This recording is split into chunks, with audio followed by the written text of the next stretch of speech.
Isaiah chapter 58 and verse 1. Cry aloud, spare not, lift up thy voice like a trumpet, and show my people their transgressions, and the house of Jacob their sins.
Isaiah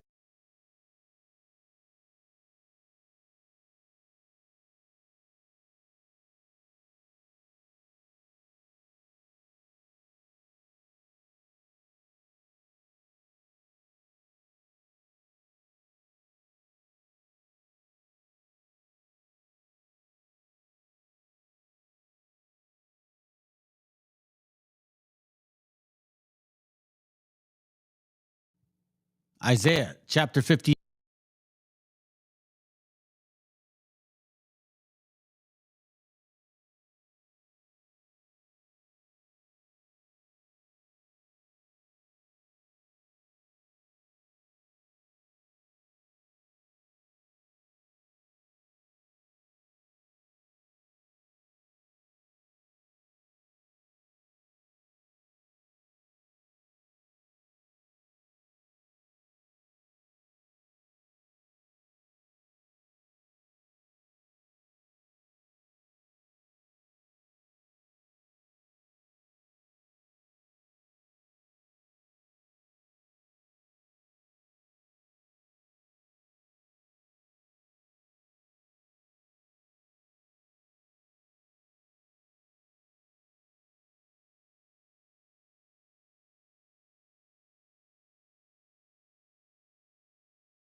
Isaiah chapter 58 and verse 1.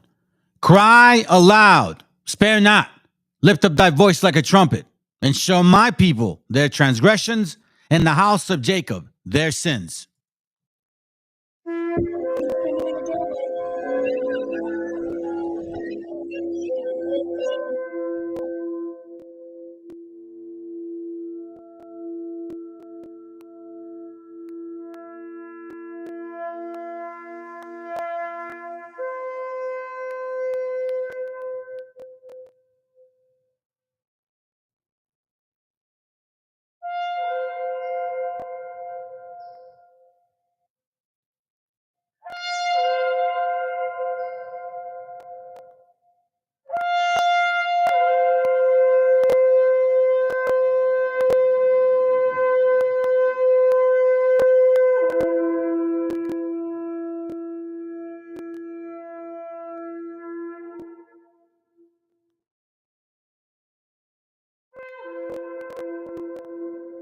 Copyright disclaimer.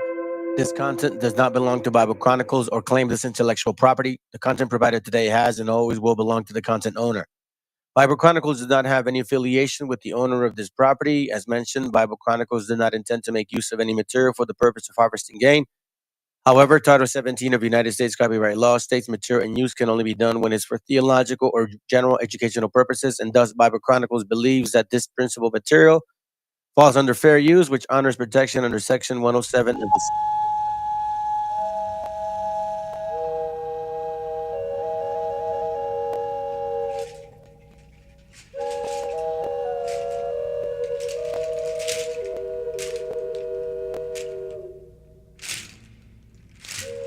del mar los vieron llegar. Mis hermanos emplumados serán los hombres barbados de la profecía esperada. Se oyó la voz del monarca de que el Dios había llegado y les abrimos la puerta.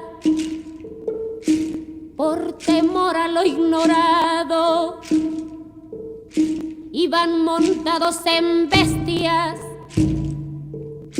como demonios del mal, iban con fuego en las manos y cubiertos de metal. Solo el valor de unos cuantos les opuso resistencia, y al mirar correr la sangre se llenaron de vergüenza, porque los dioses ni comen ni gozan con lo robado. Y cuando nos dimos cuenta, ya todo estaba acabado, y en ese error entregamos la grandeza del pasado, y en ese error nos quedamos 300 años esclavos.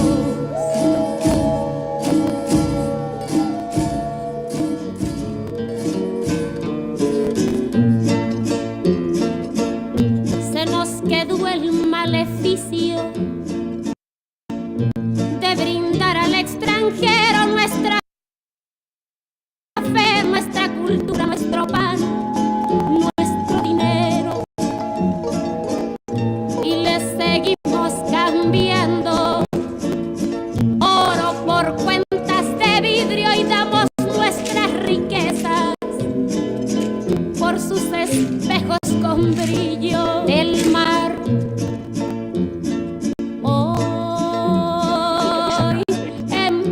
Siglo XX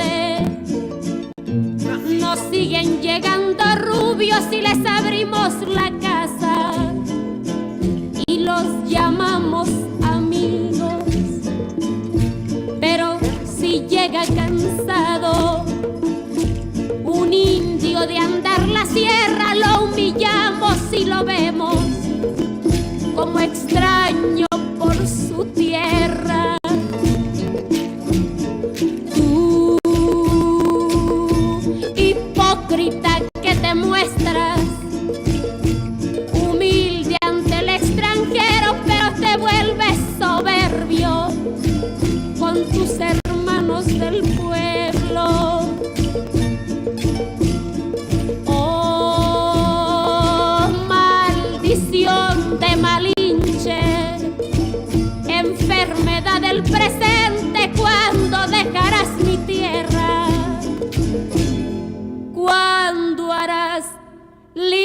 libre a mi gente.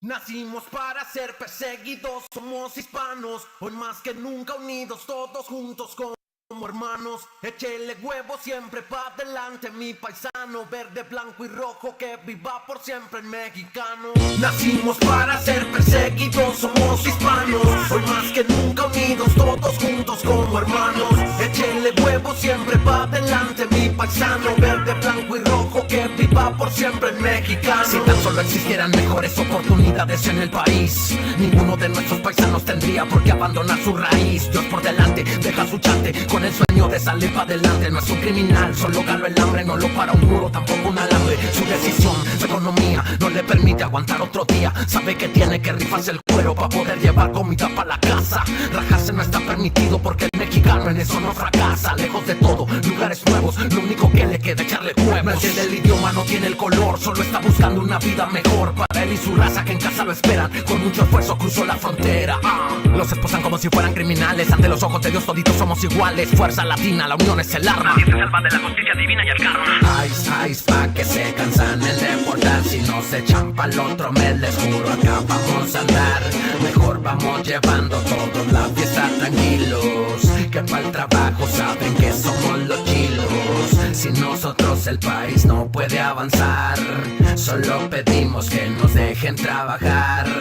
Tengan cuidado mis señores y señoras, que Dios bendiga las manos trabajadoras. Nacimos para ser perseguidos, somos hispanos, hoy más que nunca unidos, todos juntos como hermanos. Échele huevos siempre pa' adelante, mi paisano, verde, blanco y rojo, que viva por siempre el mexicano. Nacimos para ser perseguidos, somos hispanos, hoy más que nunca unidos, todos juntos como hermanos. Échele huevos siempre pa' adelante, mi paisano, verde, blanco y rojo, que viva por siempre el mexicano. Juzgar a quienes han emigrado no solo es injusto, pues no conocemos sus historias. Es además una crueldad añadida al dolor de estar lejos. Que viva el pueblo latino. Compa Chente Loco, Mexicana Gio Cordero, el compa Rodrigo y J. Mani. Acá somos puro Team Mexa. Que viva el pueblo mexicano, que vivan todos mis paisanos.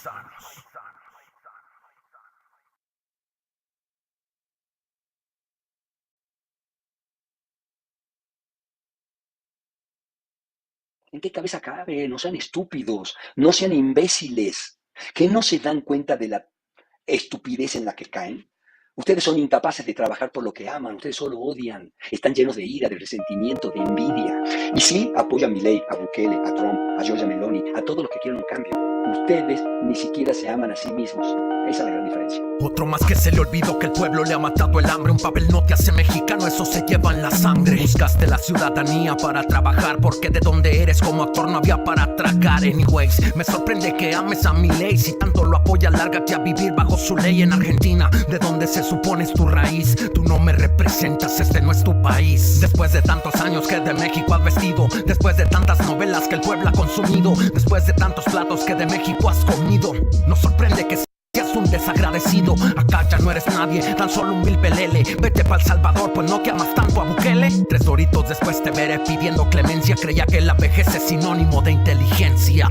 Otro más que se ha sumado a la lista. Tú no eres mexicano, tú eres un oportunista, un aprovechado como tantos hoy en día, que pidió la ciudadanía porque le convenía. Denle, denle, denle, no pierdan el tino. Denle a la piñata de este derbez argentino. Vete pa' tu rancho a ver si muy más aguanta, que en México ya eres una persona no grata. Juan Ferro o Tiziano Soler decidan cuál suena mejor y cuál le vamos a poner. A este mal agradecido que en la mano fue a morder, espero hayas ahorrado porque ya no te vamos a ver. Este país te hizo grande, te hizo rico y aún así lo insultas abriendo de más el pico. Un dicho dice que el pez por su propia boca muere. Vete pa' tu padre porque acá ya nadie te quiere. Ahora resulta que te tenemos envidia, si mi nación es la que a ti te subsidia. Acá eres el intruso, acá eres el vividor. Tú eres el doble cara, eres el que anda de hablador. Tú no eres mexicano, tú eres un convenenciero que nombra mi bandera solo por éxito y dinero. Conocemos a los de tu calaña, no son nuevos. Para ser mexicano te hacen falta muchos huevos. Otro más que se ha sumado a la lista. Tú no eres mexicano, tú eres un oportunista, un aprovechado como tantos hoy en día que pidió la ciudadanía porque le convenía. Denle, denle, denle, no pierdan el tino. Denle a la piñata de este derbez argentino. Vete pa' tu rancho a ver si muy más acuata, que en México ya eres una persona no grata. Otro más que se ha sumado a la lista. Tú no eres mexicano, tú eres un oportunista, un aprovechado como tantos hoy en día que pidió la ciudadanía porque le convenía. Denle, denle, denle, no pierdan el tino. Denle a la piñata de este derbez argentino. Vete pa' tu rancho a ver si muy más acuata, que en México ya eres una persona no grata.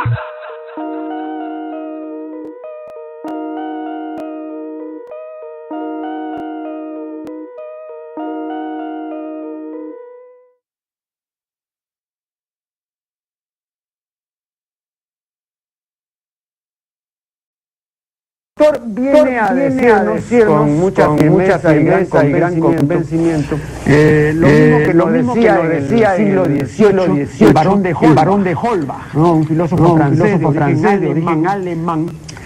Si nos remontamos al comienzo, entonces hallaremos que la ignorancia y el temor crearon a los dioses. La fantasía, el entusiasmo, el engaño los adornaron, desfiguraron. La debilidad les rinde culto, la credulidad los conserva. La costumbre los respeta y la tiranía los apoya para que la ceguera de los hombres sirva a sus propios intereses.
Hey.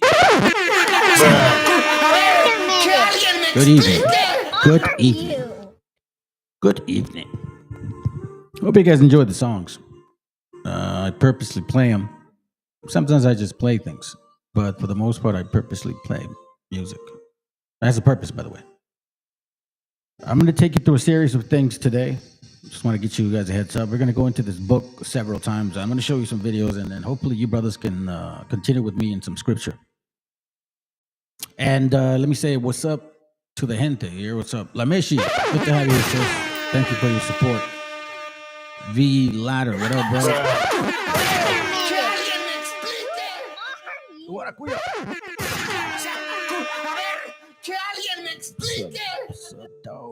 What's up, dog? What up, AWB77?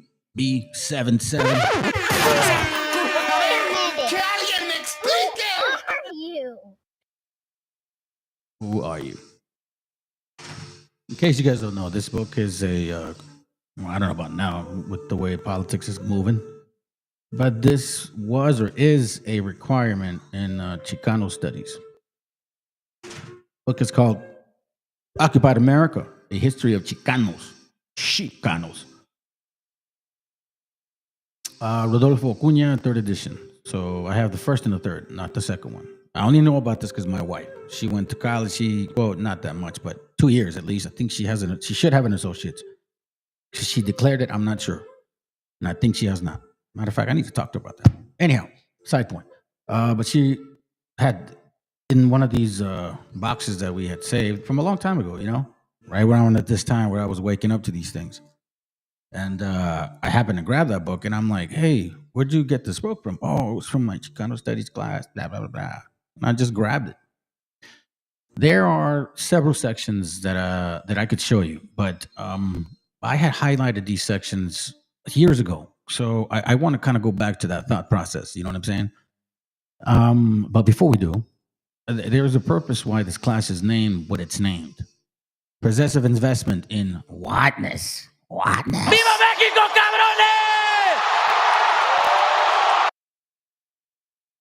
Here, let me say this. Fuck that puto.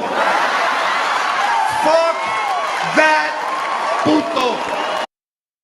See, there's a difference between the way that I say things and also how I feel about them compared to them.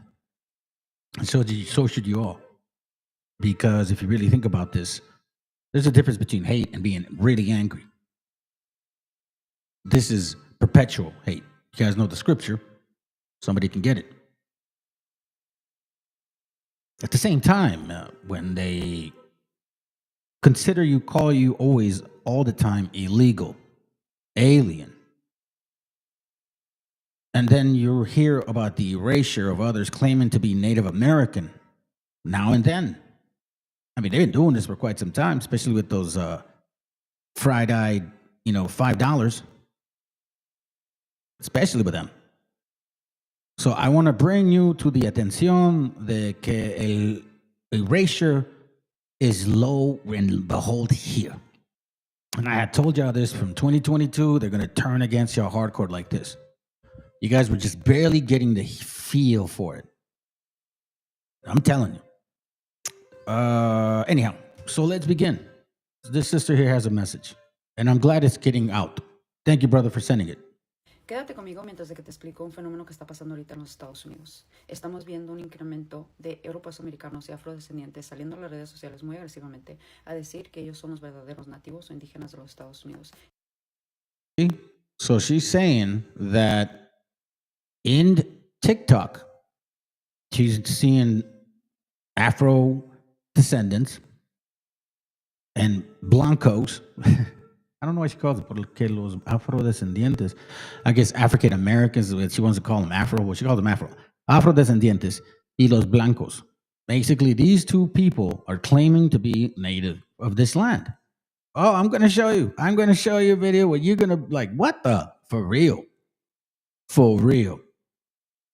Let's continue. And by the way, I just want to say something. For anybody that comes to this channel assuming that I teach hate, you have zero fucking idea how long it's been since we've even known about words. When they got here, they did not allow the Mexicas and further down the ability to read or write, let alone read the Bible. So why would these people keep the Bible away from us if it was so evil, like what people say today? You have to be mindful. So when I come with information, I want to grab my heritage back. Of course, there is no other way. You cannot be to and fro. You got to speak with conviction, because that's what has to be in your mind. Conviction is basically, you know for sure. If you burn, oh well, that's all I knew. That's all I've been programmed to know. Oh well, I'm not going to sit here and fucking worry about it too much. You guys are out of your mind. To and fro. Lukewarm is not going to work. Thinking you know a lot is not going to work, because if you can't apply it and your situation around you is effed up, then you ain't gonna change. Now, why am I sharing this also? Why is this important? Because some of those say, well, what's your answer? You want to know what the answer is? Believe it or not, get out of those damn rooms that are teaching you lies. That's the first thing. Because a lot of our gente that is going through this shit, they're church goers every fucking Sunday. You guys forget about that. You guys forget about what this means here. This isn't just about, battling people. Oh, let me debate and prove that you're not these people. Fine, we got it now. But you guys aren't paying attention to this shit at all. Well, zero.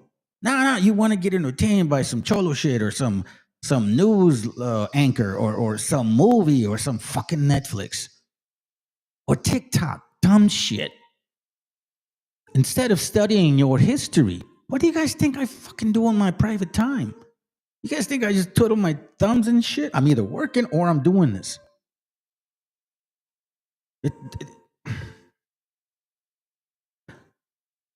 It said that these things would happen. And one example will be for us to know is that when these things happen, at the end, we'll be serving wood and stone. We'll be worshiping wood and stone. After all of these curses, after all the destruction, after taking our land, taking our food, taking our, heritage, people from a different place out of town, you know what I'm saying? They're going to come as an eagle. They're going to scare the shit out of our gente, destroy our people heavily. Smallpox and all that obviously helped tremendously, right? And all these other illnesses that we also got. The transporting of our people across the world wasn't as heavy as the decimation of our gente through smallpox and all these other heavy-duty diseases. So after all of this shit that the Most High brings to naught, right? We're going to be shown an example. 28:64 on Deuteronomy says, and the Lord shall scatter thee among all people from one end of the earth even unto another, and there thou shalt serve other gods. Now, that doesn't mean that it's not going to happen here either, dumbasses, because guess what? Some of us were way down south and were brought up north or brought to the islands. I have a book from 1848 through 1865 where they were still taking Mayas to the islands of Cuba, selling them as contracts, but in reality, perpetual slavery. Supposedly indentured servitude, because that's technically what a contract is. You guys don't understand. It's literally telling you that when this is all said and done, right, you're going to serve other gods of wood and stone. What do we see?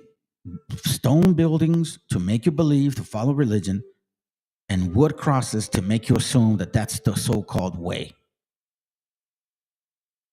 And the Virgin Mary had sex with an angel. That's what these religions have taught. December 12th is coming up in about, 5 months, 6 months? No, 8, 9, 10, 11, 12, 5. Do you know what they do? They crawl on their knees to the so-called Queen of Heaven. Literally telling you in Deuteronomy 28 that you are going to experience all of these things. And one of the hints that you're going to find out about who you're serving is people with other religions that'll make you and break you to the point where you'll even carry. Some of us, I remember Raza, I used to carry a wood cross. I did. I was raised Catholic. Deuteronomy 28:64, brother. What book is this? This is Deuteronomy 28:64.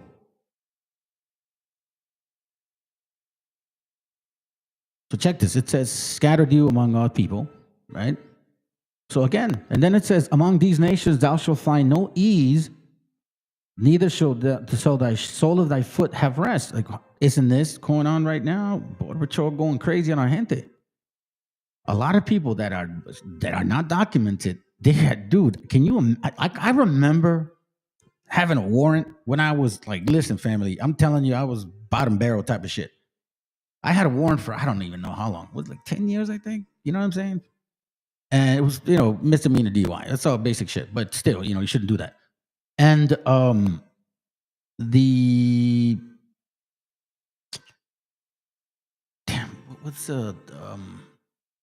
warrant, that's right. The warrant lasted, it lasted a few years, right? I remember having to wake up every morning nervous to hear the doorbell ring, nervous to hear the door knock. Nervous. I was always nervous because that was in the back of my mind. Find no ease. So if you're undocumented, imagine what that feels like every fucking day.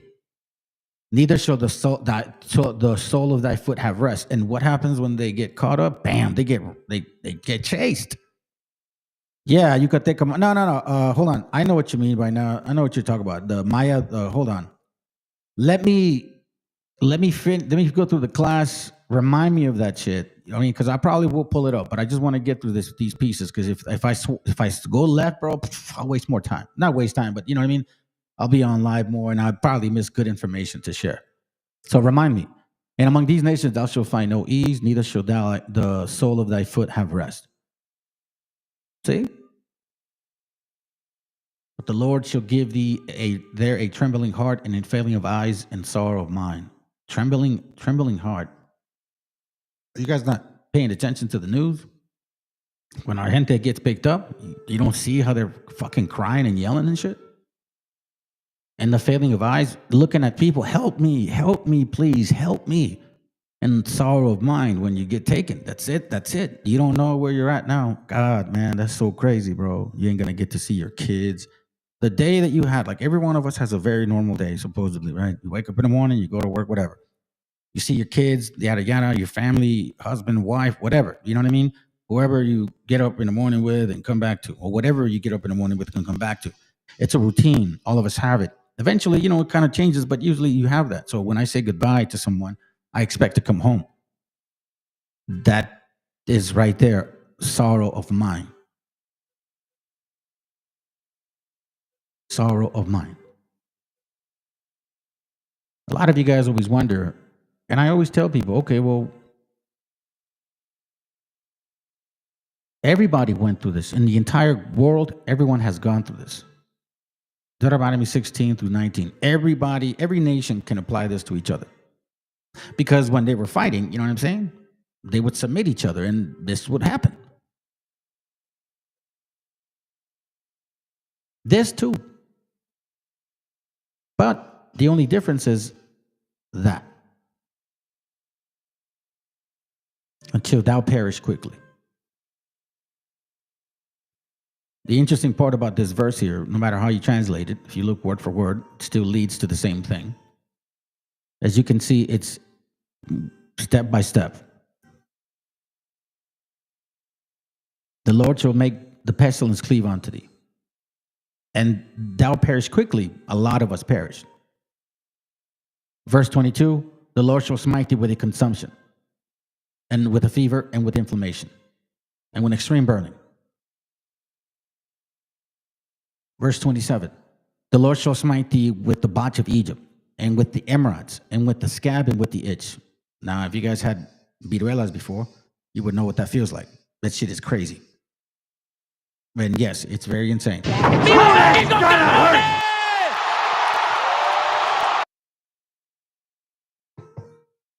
I honestly tried to debunk this myself. I remember coming back to my wife probably every other night. Damn, babe, look what I found. Damn, babe, look what I found. Damn, babe, look what I found. That's like the more I tried to prove myself that I wasn't a Hebrew, the more fucking shit I kept finding. It was like that for me. Let's finish this video. It's kind of long, but you want to know something? You need to hear this. I'll probably pause it like halfway through. I'll do that. At 2.5, I'll pause it.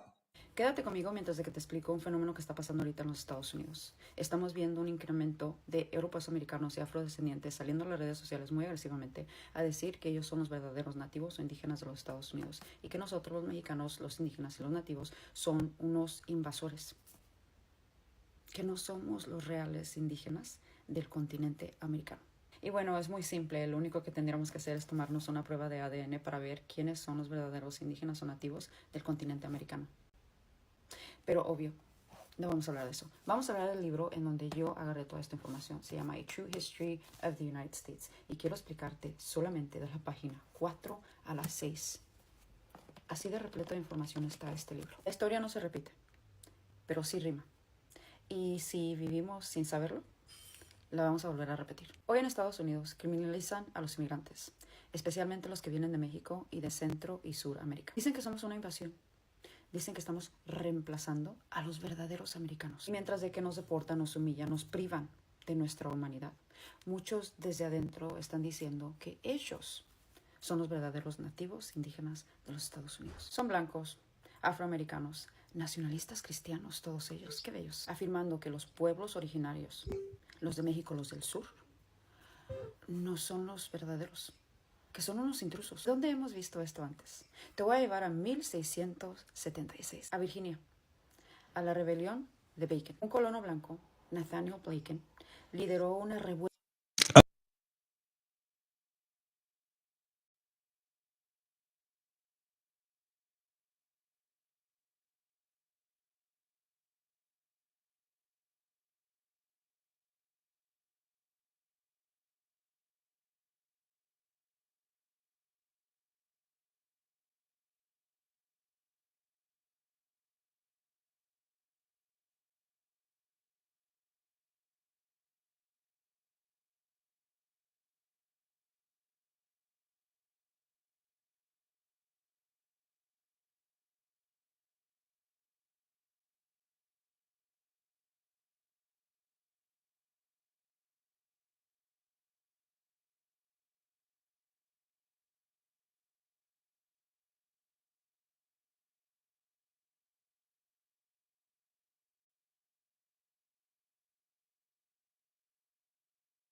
My bad. Okay, fam. Sorry. I guess I was on mute. My dispenser. No, hold on a second. Hold on. Fuck that puto. Sorry, man. Hold on a second. I need to come on, step it up, bro. Like, you know what I mean? I'm talking to myself, by the way. Like, that's my bad. I need to check on that shit. So what she's talking about is the rebellion of Bacon. So let me play it again. Te voy a llevar a 1676, a Virginia, a la rebelión de Bacon. Un colono blanco, Nathaniel Bacon, lideró una revuelta de sirvientes blancos pobres y africanos esclavizados. Se levantaron armados, pero no contra el poder colonial directamente. No, todo lo contrario, mi banda. Se levantaron en contra de los pueblos indígenas. Okay, all right. So she's talking about the rebellion Bacon. This is interesting. I have the book. This is a hard copy, and I know because this is what they look like when I take pictures of them. So it says here, what page would it be? 77. I'll try to find the book. It says, again, in 1666, and barely a decade before the onset of Bacon's rebellion, you see what she's talking about, that same thing. Governor Berkeley issued an order against the Rappahannock River tribes. You see that? Issued an order. Now, what she's talking about, and what I've said before, is the black and white colonizers have always worked together. Whether one had the superiority than the other, I don't give a fuck. That's between you guys. But I know what you did here to our people in our lands. Members of these tribes allegedly murdered some colonists in that section in violation of the Treaty of 1646. But what we've seen from history is that these people like to trigger the problem. You understand what I'm saying? With the 1660 and 1661 Retribution Act in place, so this is, the general court, basically, they passed the law. Berkeley presiding declared that for revenge, pay attention, of the alleged murders and for prevention of future mischief, the tribes would be prosecuted with war and their women and children taken and then disposed of according to such instructions as shall be issued from the Right Honorable the Governor. Now keep this in mind. Their women and their children. Around that time in 1662, they passed this law. And this is why I say it was nothing to do with these other nations. It had everything to do with our indigenous people. Partu sequitur ventrum was a legal doctrine passed in colonial Virginia, 1662. Thank you very much. Thank you very much. 1661 Retribution Act, prosecuted the war and their women and children taken and disposed of according to such instructions as shall be issued from the Right Honorable the Governor. Aren't they doing the same thing right now? Aren't they doing the same thing right now? Taking out the children and the women? Are we not seeing that shit? We just read in the scriptures about how that continues? So in case you guys don't know, this is applying to you, not these other nations. And a lot of you guys are too embarrassed to fucking say that shit, as if it never happened to our gente. What the hell's wrong with you guys? Partus equitur ventrum, that which is born follows the womb, meaning that if you are a woman, you have a baby, that baby, I'm sorry, if you're a woman and you're a slave and you have a baby, that baby will be a slave like you. Did they not try to get rid of the 14th Amendment that would give undocumented women the right to have a child in this land and have that child be a so-called American citizen? And I say so-called because these are just terminologies, right? You get what I'm saying? It's exactly the same thing, but in a different concept with the same flavor. And you guys are not seeing it. This is why I say you prefer to get entertained with bullshit stories, bullshit channels, bullshit lies, and you don't even pay attention to the fact that these things have happened to us for quite some time. It says here, the doctrine mandated that children of enslaved mothers would inherit the legal status of their mothers. You see that? So, for example, if they got rid of the 14th Amendment and we have a sister that's undocumented, that baby would be undocumented too, even if it was born in this country, which was totally against their quote-unquote constitution.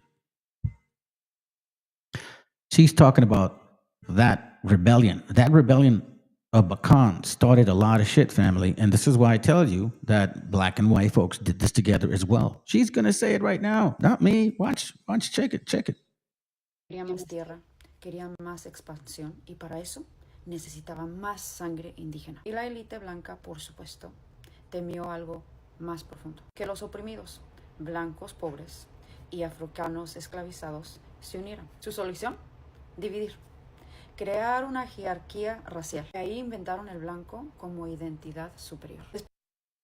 You see that right there?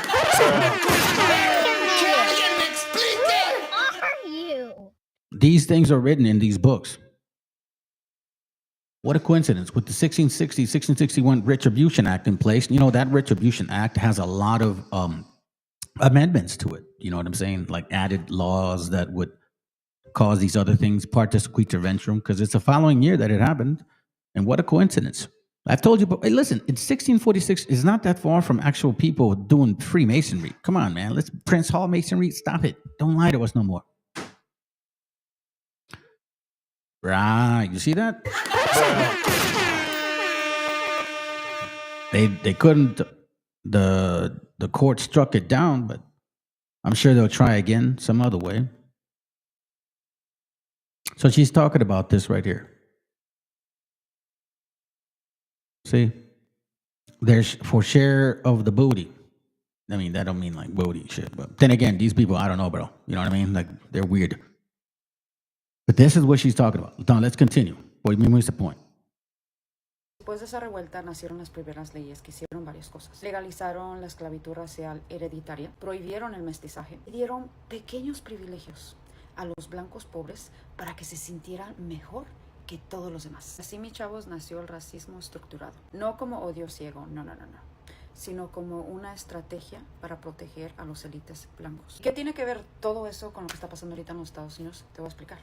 Hoy, los inmigrantes e indígenas son el target del odio estadounidense. Se nos está negando nuestra historia, se está borrando nuestra identidad. Y otra vez, como lo hicieron antes, están sembrando confusión. Grupos no indígenas reclamando ser los originales, mientras de que a nosotros nos dicen usurpadores. Quieren que nos peleemos entre nosotros, que los afrodescendientes odien a los latinos, a los mexicanos, a los indígenas nativos del continente americano. El mestizo odia al inmigrante.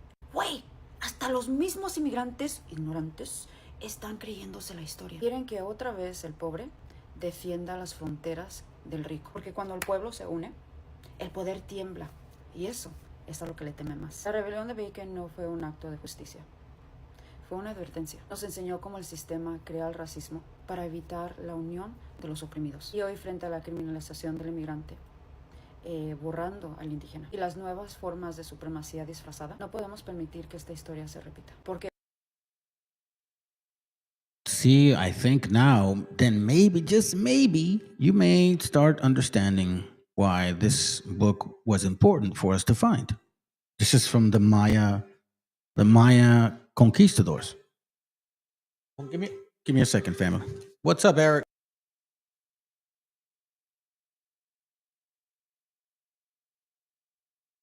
All right. From Maya conquistadors, page 160. Remember, keep in mind, these are in the 1567. You get what I'm saying? Yucatan. Because it is truly necessary that they come into our district. For it happened that since the arrival of the bishop whom you sent, named Fray Francisco Torel, he brought and distributed black padres. They are falsely named clergymen. He appointed them to take care of the kahab. And it's funny because some people actually say that as a word, but they think they know more than some of us who are actually like indigenous in Hebrew. But then again, what can you do? Within our district, that they speak the word of Dios to us, and also so that they might say mass for us to watch. So here we see like black padres. Like, what do you mean, bro? We'll do it again here. Let me see, is it this one? Page 161.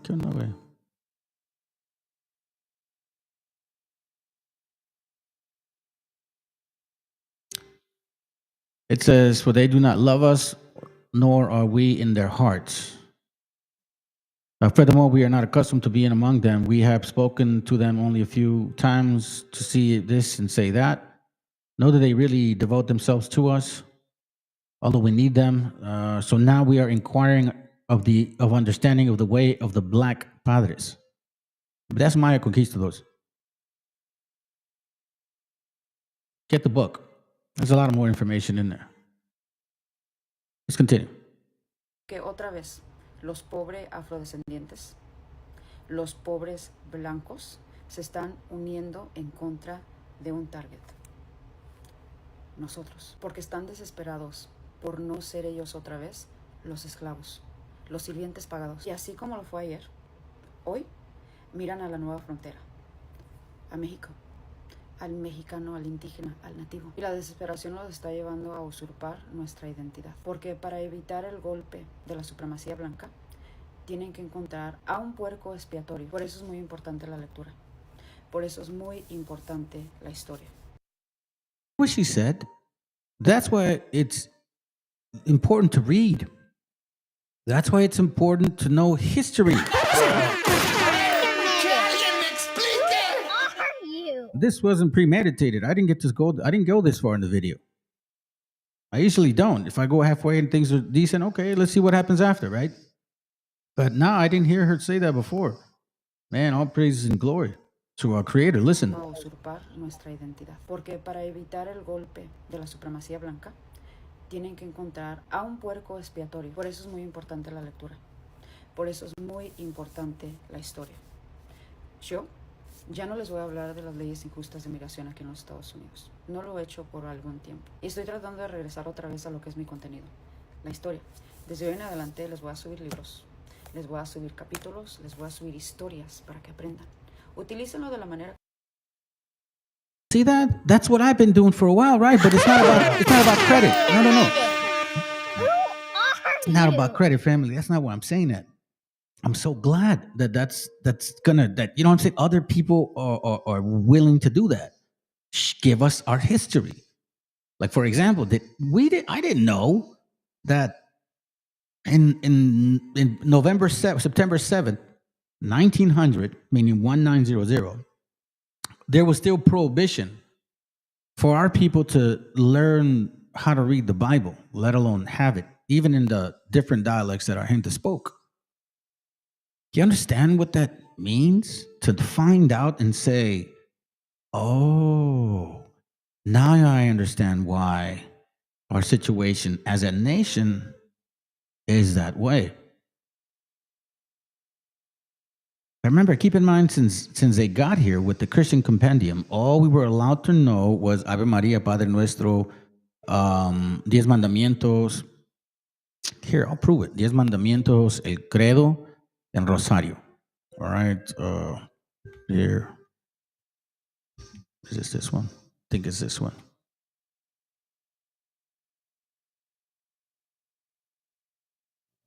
It's in that book. Let's see if I can find it. Okay, check it. It's in Spanish. All right, it's on page 16. It's in English too, but I'm going to read it in Spanish this time because I've read it in English several times. Dice, de acuerdo con los españoles, el único conocimiento que podía adquirir un indio era el Padre Nuestro, el Ave María, el Credo y los 10 mandamientos. Padre Nuestro, Ave María, Credo y los 10 mandamientos. Leer y escribir se consideraba que era para ellos tan peligroso como el diablo. You see that? Do you understand why it's important to know your history? Do you understand why it's important to understand who authorized the destruction of our heritage and who also was the one that would decide what to be printed and what not? Do you guys keep that in mind? Maybe I need to go back a little bit more history.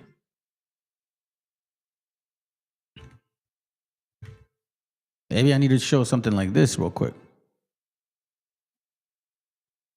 Let me see if I can go here.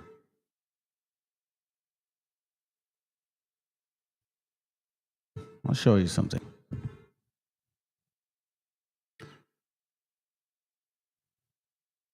There was a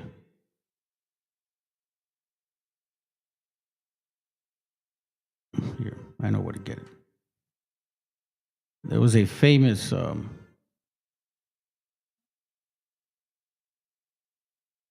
writer,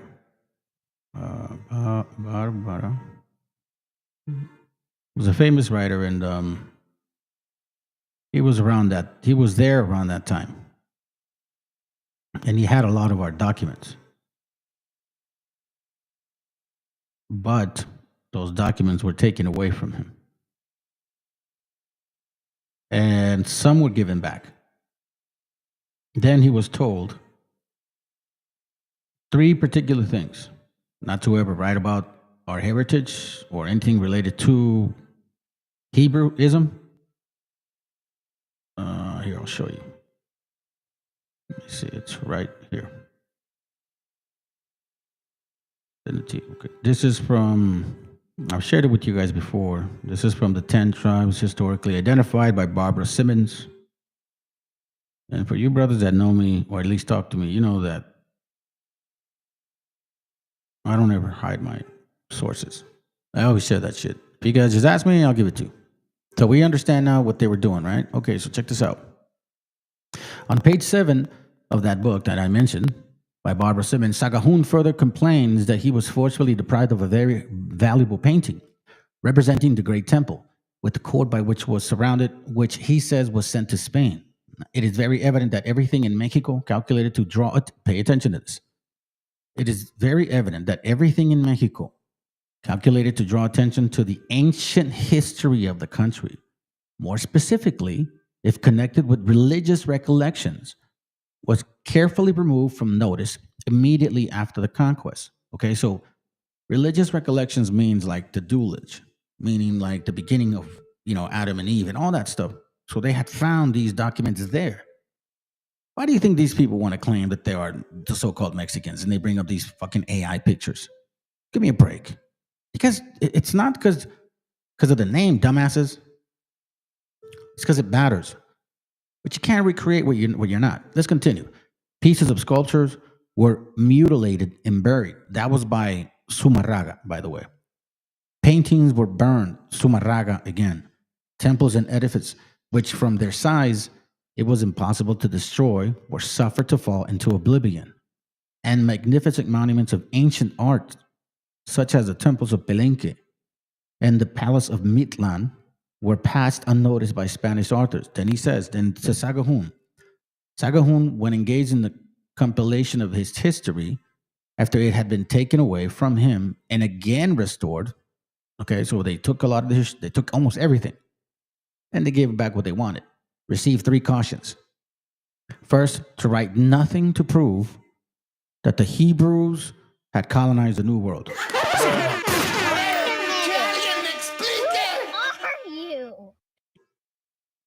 Sit there on that for a moment.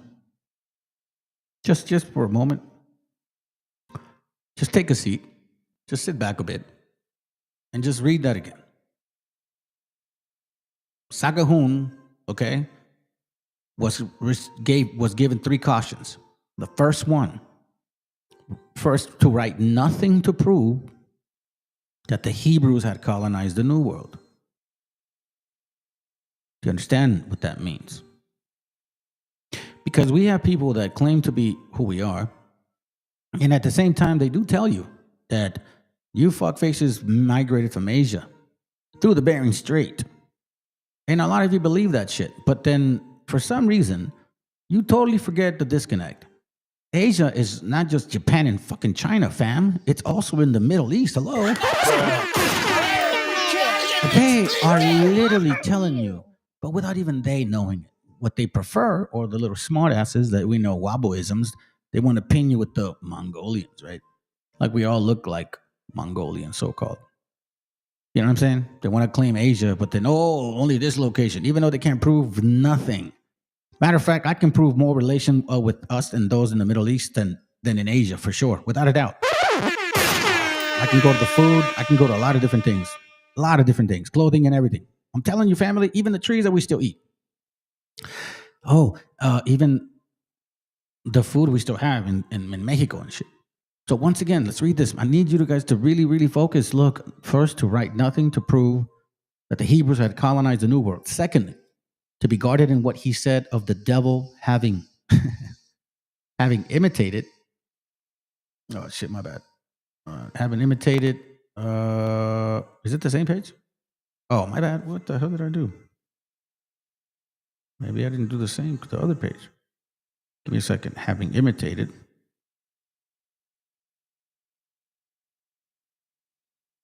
Yeah, maybe I didn't send it. My bad. Having imitated. Apparently, the devil picked a group of people that he wanted to call Hebrews. Oh, my God. Didn't I just take a picture of that one? Hold on, family. Maybe I'm doing something wrong. Oh, I took a picture of the other book. It's 8. Tripping, dude. Okay. All right. Here it goes right here. There it goes right here. So let's go back on the bottom real quick. It says here, secondly, to be guarded in what he said of the devil having imitated God, okay, in taking to himself a chosen people in the New World and counterfeiting the rites and ceremonies of the Jews.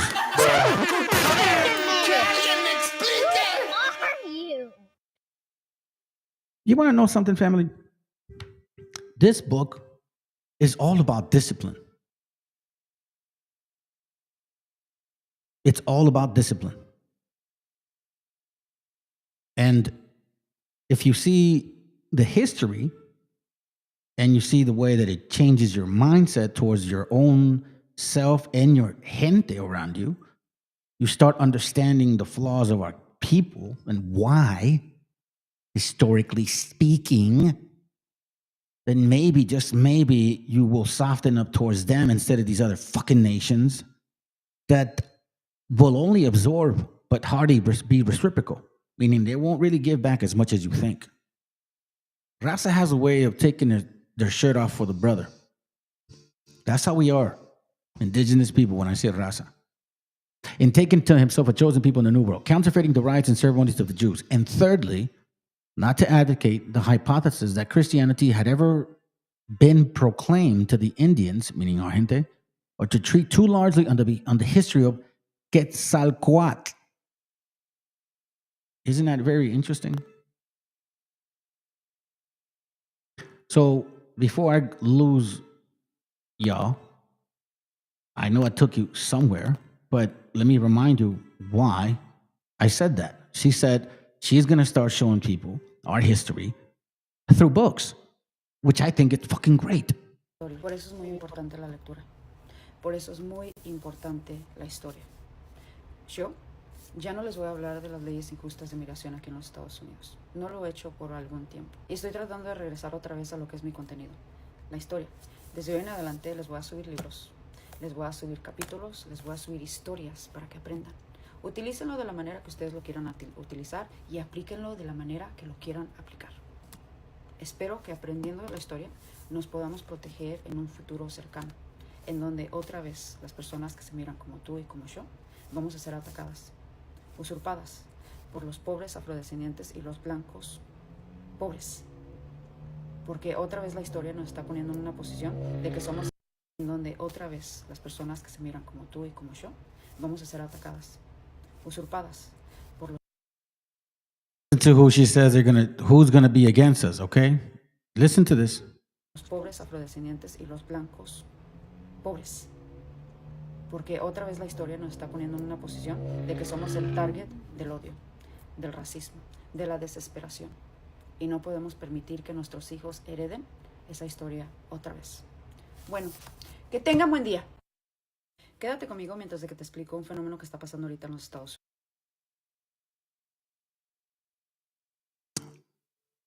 Check this out. I think I showed this to y'all, but it's important to see it. Here we go. I don't think it has sound on it. Oh, yeah, it does. I think it does. Hopefully it does. Let's go. No han sentido miedo. Aquel que no ha visto una camioneta de migración. Una deportación. Una deportación. I'm a father. I don't want to see that. As a Border Patrol agent, I didn't sign up for this. Are you worried that this will get worse? Of course. Of course I am. I don't want to see that, but I gotta work. Fucking hypocrites. Fucking hypocrites. Pinches hipócritas. Ballenberg. En serio. Check this out.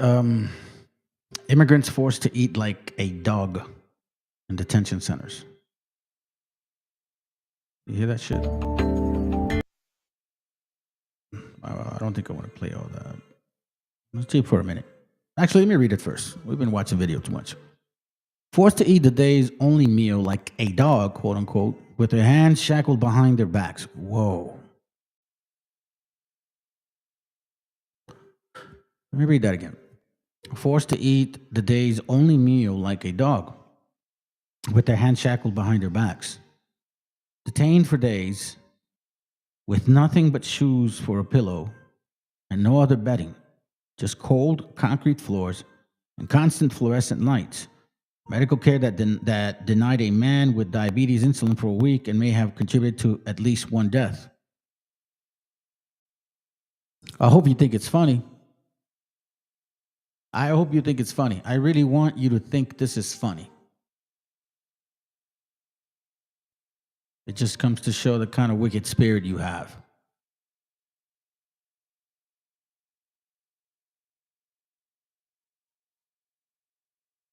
Attitude reflects leadership.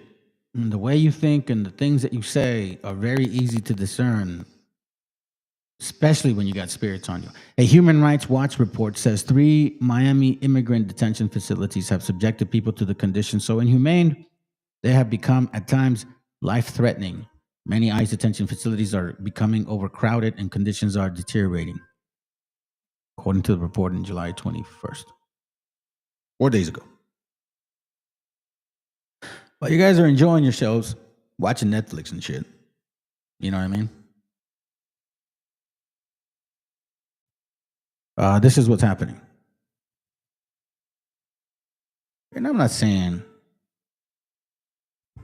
always have this demoralizing spirit. No, hell no, man. This is why you start changing your ways. You need to prepare your family also. Right. It's going to get worse. I hope not, honestly. I'm not trying to speed up the fucking process of you know what I'm saying? Nobody's ready for that. Nobody. I don't care what people say. Nobody's ready for the end. Nobody. You guys can talk all that shit you want. Hell no. The way it's supposed to end, it's not going to be fun. Not tripping. Shit's heavy duty. The report, which drew the testimonial of 17 detainees, examined conditions since President Donald Trump took office in January. Investigator, says conditions at the Chrome North Processing Center, Federal Detention Center, and Broward Transitional Center flout international law on holding people in immigrant detentions and federal government standards. Basically, they're saying that because they have invasion. This is what they mean by international law. The condition for people held in detention facilities are not the way that any legitimate functioning government should treat people within its custody. That's what I mean by that. And I know what y'all did, but I wouldn't wish this upon people. You know what I'm saying? That's the Most High's work when it's time to get it done. Report's authors and editor Allison Lee Parker, Deputy Director of the Human Rights Watch U.S. program, said, while the facilities have had issues predating this administration, Parker said Trump administration officials have been unwilling to uphold standards to properly treat immigrant detainees. The conditions indicate the system is overwhelmed, overcrowded, and chaotic. Tricia McLaughlin, Assistant Secretary for Public Affairs at the Department of Homeland Security, said claim of subprime conditions at immigration and custom enforcement detention centers are false. Subprime, it's kind of like, remember the days of the mortgages where, you're subprime meaning you're a fucking 580 FICO score borrower compared to prime, meaning like you're A paper, you got a 750 FICO. You see how claims of subprimes, the way they hide, or they trigger the mind with certain powerful words. Subprime condition makes people that really don't understand what they're listening to pause by that. It means something to them, but they don't really know what that means. This is why they say comments like this, and it just kind of goes over people's heads. She says subprime conditions at immigration and custom enforcement detention centers are false. Claims of subprime, meaning instead of her saying claims of, what would I say? Let me go back. Claims of,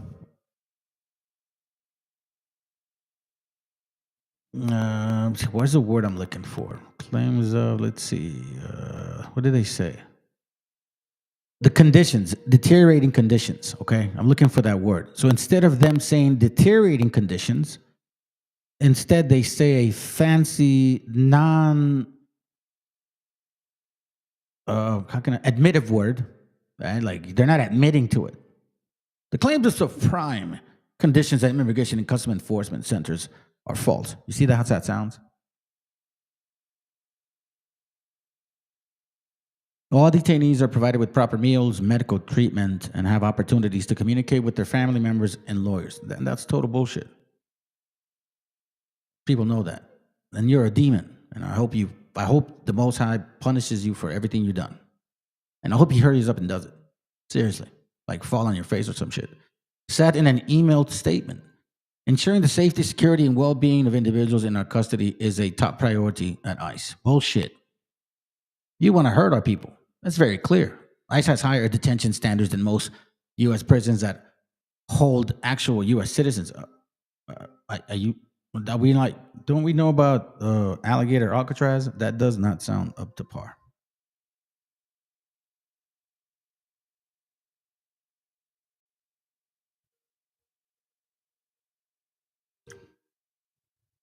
You see what I mean?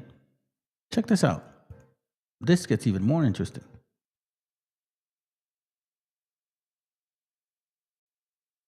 What you want done with them? When time comes, God will send them back to their homeland, Africa. I have nothing against them. Why will God send them to Africa? Because all the races will go back to their homeland. Well, where do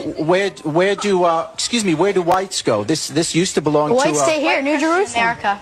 Excuse me, whites stay in New Jersey? New Jerusalem. The United States, New Jerusalem. Okay, but the Native Americans, which we used to call Indians, they were here first. We have to get out. No.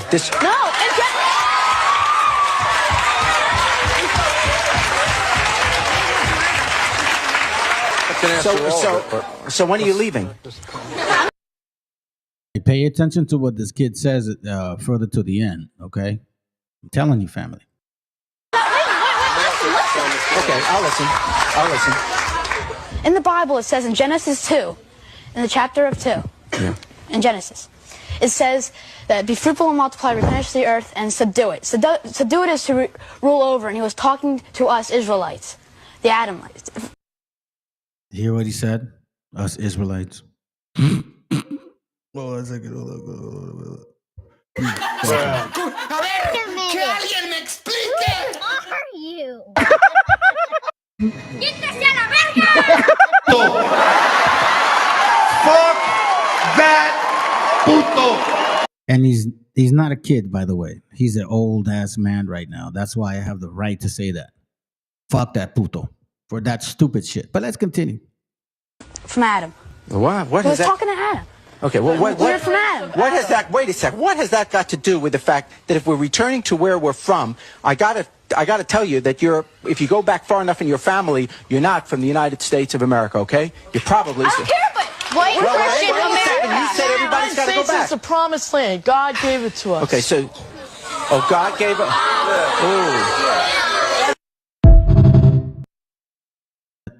You see what I'm saying? That's why that video that I shared with you about the sister, it's like, what the flying saucers? All right, so now let's get into this real quick. Occupied America. We're going to go to page 6, and then we're going to go in between other things. Now, remember, keep in mind, this is the actual map back in the day, before 1848. And keep in mind that in 1776, there was only 13 colonies. Only until close to the 1800s did they take over areas like Florida and stuff like that. Do you understand what I'm saying?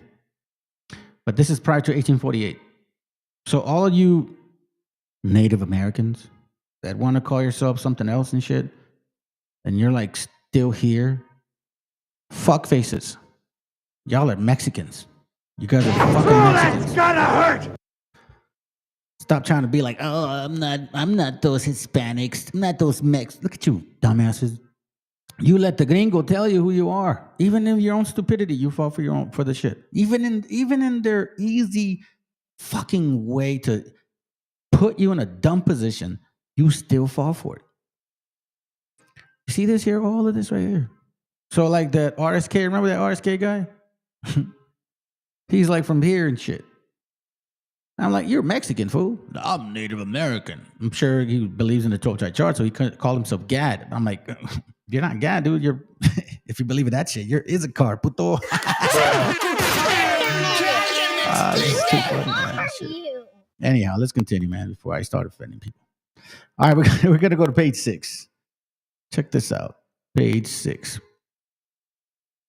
This is the page. Okay, let's go. Hold on. How can I make? There we go. We take you to this little history here. Background to the invasion of Texas. Anglo justifications for the conquest have ignored and distorted events that led up to the initial clash in 1836. The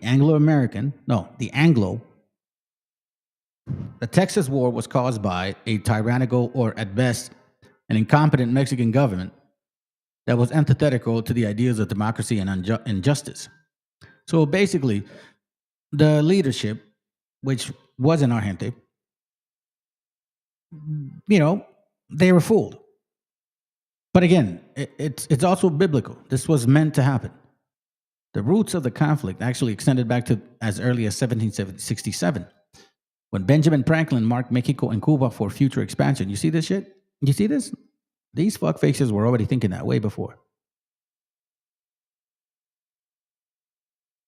Marked Mexico and Cuba for future expansion. Anglo illegals, filibusters plan expansions into Texas in 1790s. You see that? Louisiana Purchase in 1803 stimulated U.S. ambition in the Southwest. By that time, they already had Florida and the rest of the other states. France believed they sold them the rest. Yeah, there you go, Louisiana Purchase. It's right there. Hello. The Louisiana Purchase in 1803 stimulated U.S. ambition in the Southwest, and 6 years later, Thomas Jefferson predicted that the Spanish borderlands are ours. The first moment war is forced upon us. So again, you see that? The first moment war is forced upon. It was never forced. Like they did a coup d'etat type of shit. They created a war, and then all of a sudden, now they had to attack. That's how you guys work. We already know your history. This is why it's important to know history and teach your family the real history, because they're going to tell you something else. And their shit is bullshit. But you know what I mean? What can you do? Let them rest in their stupidity. Florida set the pattern of expansionist activities in Texas. In 1818, several posts in East Florida were seized and unauthorized. You see that? Several posts in East Florida were seized and unauthorized, but never officially condemned U.S. military expedition. So that's when they started taking the land from the Spaniards, because they were the ones in leadership. And you know what I mean? Fucking stupid. You know, plus they don't care. They can go back to their fucking homeland. What do they care? There was only a few that were in leadership compared to the rest of indigenous people. Why do you think they're... Okay, I'll give you an example. You know, the whole history about Pancho Villa was because he was fighting for a gente, for the way that we were being treated. By the time that he was done with this whole thing, okay, there were several schools being built because he fought for that. He fought for education for our people, which is why we became literate. After like 1915 and 20, you started seeing an increase of literacy. And you guys need to know this history. It's literally in your face. You just choose not to like learn about that shit. You want to get entertained with like cholo shit and some fucking Netflix, or because so-so said this and so-so said that. One's criticizing with the other one because he ain't, I guess, Mexica, and the other one's over here have something else. Like, what the fuck? Both of you are in error. One follows Trump, the other one, oh my God, y'all are silly, man. Go ahead, listen to stupidity. Negotiations then in progress with Spain finally terminated in the Adams-Onis or Transcontinental Treaty in 1819, in which Spain ceded Florida to the United States, and the United States, in turn, renounced its claim to Texas. You see this? The U.S. renounced its claim to Texas because they were getting ready to go to war. Remember that. They were playing chess with these Spaniards. The leaders in this country wasn't us people. Were playing checkers. Texas itself was part of Coahuila. Then again, if you watch the actual show, the video, whatever, the session about 1848, Freemasonry had all to do with a lot of this shit. But, you know, that's another deeper topic. Many North Americans still claim that Texas belonged to the U.S., repeating Jefferson's claim that Texas boundaries extended to the Rio Grande and that it was part of the Louisiana Purchase. They condemned the Adams-Onis Treaty. You see that? They don't even agree with themselves. The Anglo-aliens, the AAs, and you guys are really in AA. The AAs continued pretensions to Texas and made forays in Texas similar to those that had made in Florida. In 1819, James Long led in abortive invention to establish the Republic of Texas. You see this? So remember the sister was sharing some stuff regarding the people that had been working together since the 1600s, since the 7th. Come on, family, start waking up. It wasn't just white folks. It was white and black folks, okay? Those are the facts. And Long, like many Anglos, believed that Texas belonged to the United States and that Congress had no right or power to sell, exchange, or relinquish an American possession. You see this? In spite of hostility, the Mexican government opened Texas, provided that settlers agreed to certain conditions. Como pendejos, güey.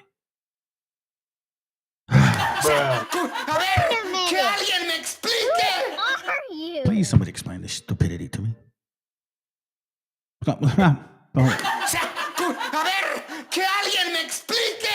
Somebody explain this to me.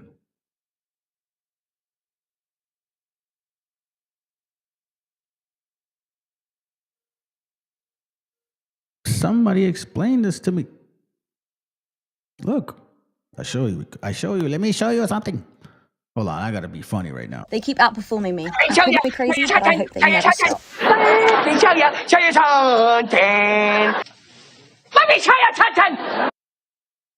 I want to show you something. This is interesting. Watch this. People talked about this interview. I watched it. Some jump on it right away. You know what I mean? Well, I want to say the premise of wait. Sometimes we got to take our time. We got to take our time with things. Nothing moves as fast as you think it does. Everything moves according to the way it's been written. No rush. But when we get to it, we make sure that we understand it. Once more, okay? That's right. Oh, that's gonna hurt! ¡Viva México, cabrones! Listen to this guy. Donald Trump being pro-crime. No. I want to concern myself with why you care about what's happening in the U.S., first and foremost. Secondly, I want to say this. With the argument, should people who live in the U.S. not care about? Let's not interrupt each other. Because I have this thing, people know I have this thing. I have to stay calm, okay? So here's the thing. I am happy.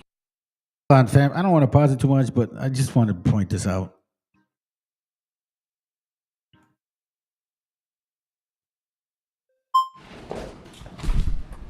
How's it going? Hey, how's it going? Mehdi. What is it? Mehdi. You're from northern UK, I guess? I'm from London, North London. Okay, fair enough. First of all, you fucking dumbass. What's your name? What do you mean? What, did you just like randomly walk into that fucking room by yourself and shit? Nobody told you why you were there for, and you ended up having a seat in the middle of a lot of people? This is the point. Look what he does. He points to the name. What's your ethnic background, if you don't mind asking? And he points to race. Parents are from India. Okay, perfect. Just getting premise here. First of all, I want to say the premise of Donald Trump being pro-crime. No. I want to concern myself with why you care about what's happening in the U.S. first and foremost. Say, you're not from here. Condescending as fuck. And gente, you need to start waking up to when people talk to you a certain way. Don't ever let it happen to you. Respectfully speaking, you better make sure you say something. Foremost. Secondly, I want to say this. With the argument, should people who live in the U.S. not care about? Let's not interrupt each other. Because I have this thing, people know I have this thing. Then all of a sudden he thinks he's going to intimidate him because I have this thing. Like, I might hurt you, and you know what I'm saying? I may eat you. I may take your heart out and start chewing it in front of you. Like really? What are you, fucking Jeffrey Dahmer? I have to stay calm, okay? So here's the thing. I am happy that he released J6. In fact, so much so that I was prepared to protest if he didn't. So when you say, are you okay that he's pro-crime? Sure, because you know what? We're changing the definition of what crime is, first and foremost. You don't think stomping on police officers' heads is a crime? I don't think it's no longer a relevant conversation anymore. You're really? arguing. No, it's not, because you know what? Okay, have you seen the U.S. in the last 4 or 5 years? Yes, I've BLM protests. Have you seen? Okay, myself have been involved in these protests. I've seen egregious things that you couldn't even imagine. So being done to conservatives. It's not about that. It's about tribal warfare. That's where we're at in the U.S. I don't know where you're at in the UK. You're from India, so I don't really. I'm not from India. Oh, sorry, your parents are from India, so I'm an American you citizen. have your own states. I'm an American, you know. You're an American citizen? Yes. Okay, fair enough. I don't know how you got that, but fair enough. Here's the thing. Are you an American? See that? So he's an American citizen. Absolutely. But here's the title that this country gives you when. I'm not sure how you got that. Okay. You're from here and shit. But he's like, oh, are you an American citizen? Watch what this crackhead, egg white, says. I don't know how you got that, but fair enough. Here's the thing. Are you an American citizen? Absolutely. Okay. But here's the thing. Not sure how you got that. Okay. Born here. Okay. Born here, and my family lineage is settlers from the 1500s, so I have some stake in the claim here, okay? But you're a little different. But you're a descendant of immigrants, settlers, colonialists. Yeah, colonialists. You don't look very Native American to me. I am Native American. Whites are Native Americans. What are you talking about? You see that? Whites are Native Americans. What are you talking about? But hold on, that's not even the point. This is the point. Yeah, you don't colonials. Look very Native American to me. I am Native American. Whites are Native Americans. What are you talking about? You're not. What are you talking about? Whites are Native Americans. Really? I think what was happening before the 1500s? You hear this shit? Yeah, you see all these crackers clapping their hands and shit. Like they clap their cheeks. Y'all are crazy, man. Look at this guy. This is I not. think you're getting confused with it. I don't mind going on a tangent, but what was happening before the 1500s? Calm down. I think you're getting. What was happening before the 1500s? There was indigenous people here that came here from Do you know what Asia. indigenous means? Listen, before Indigenous America, people let can't come me from somewhere finish. else. Why do you ask a question if you're going to interrupt? I'm not sure if you know what the meaning of indigenous means. I do know what it means. It means sound they like came here first, right? They came here from Asia by way of land bridge. You see that? You see that, family? They came from Asia by way of land bridge.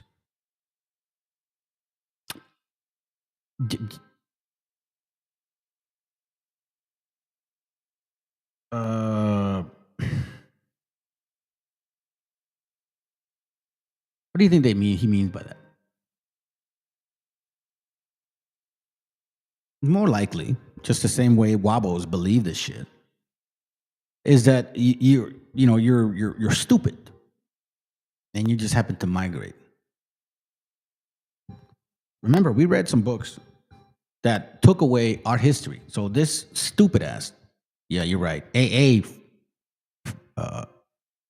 friend has no idea about our history.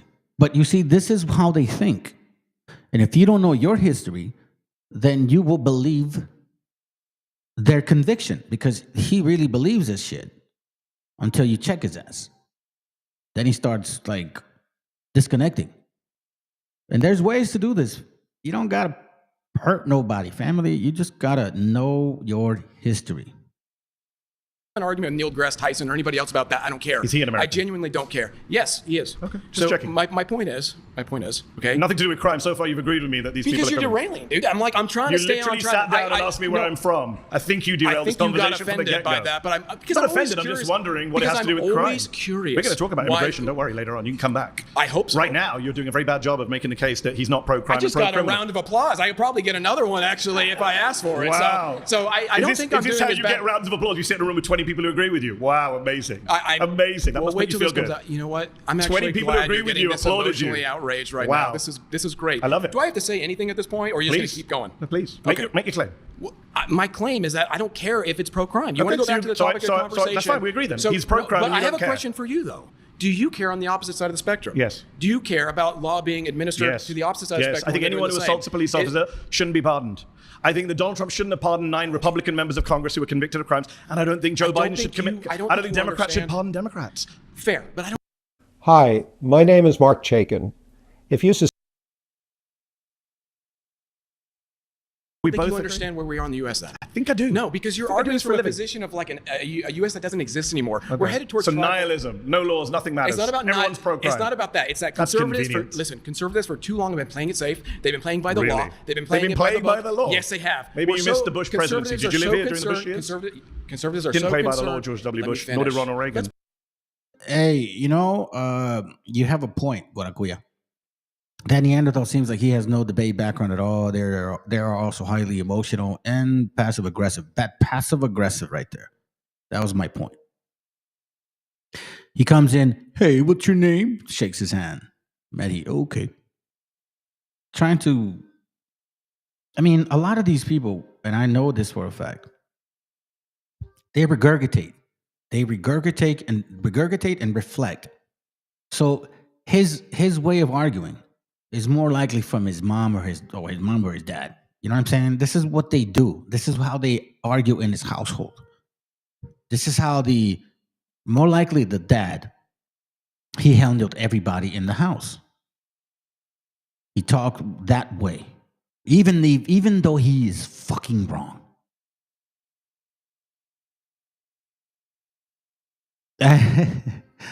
He just wants to hurry up and get, I don't know, maybe.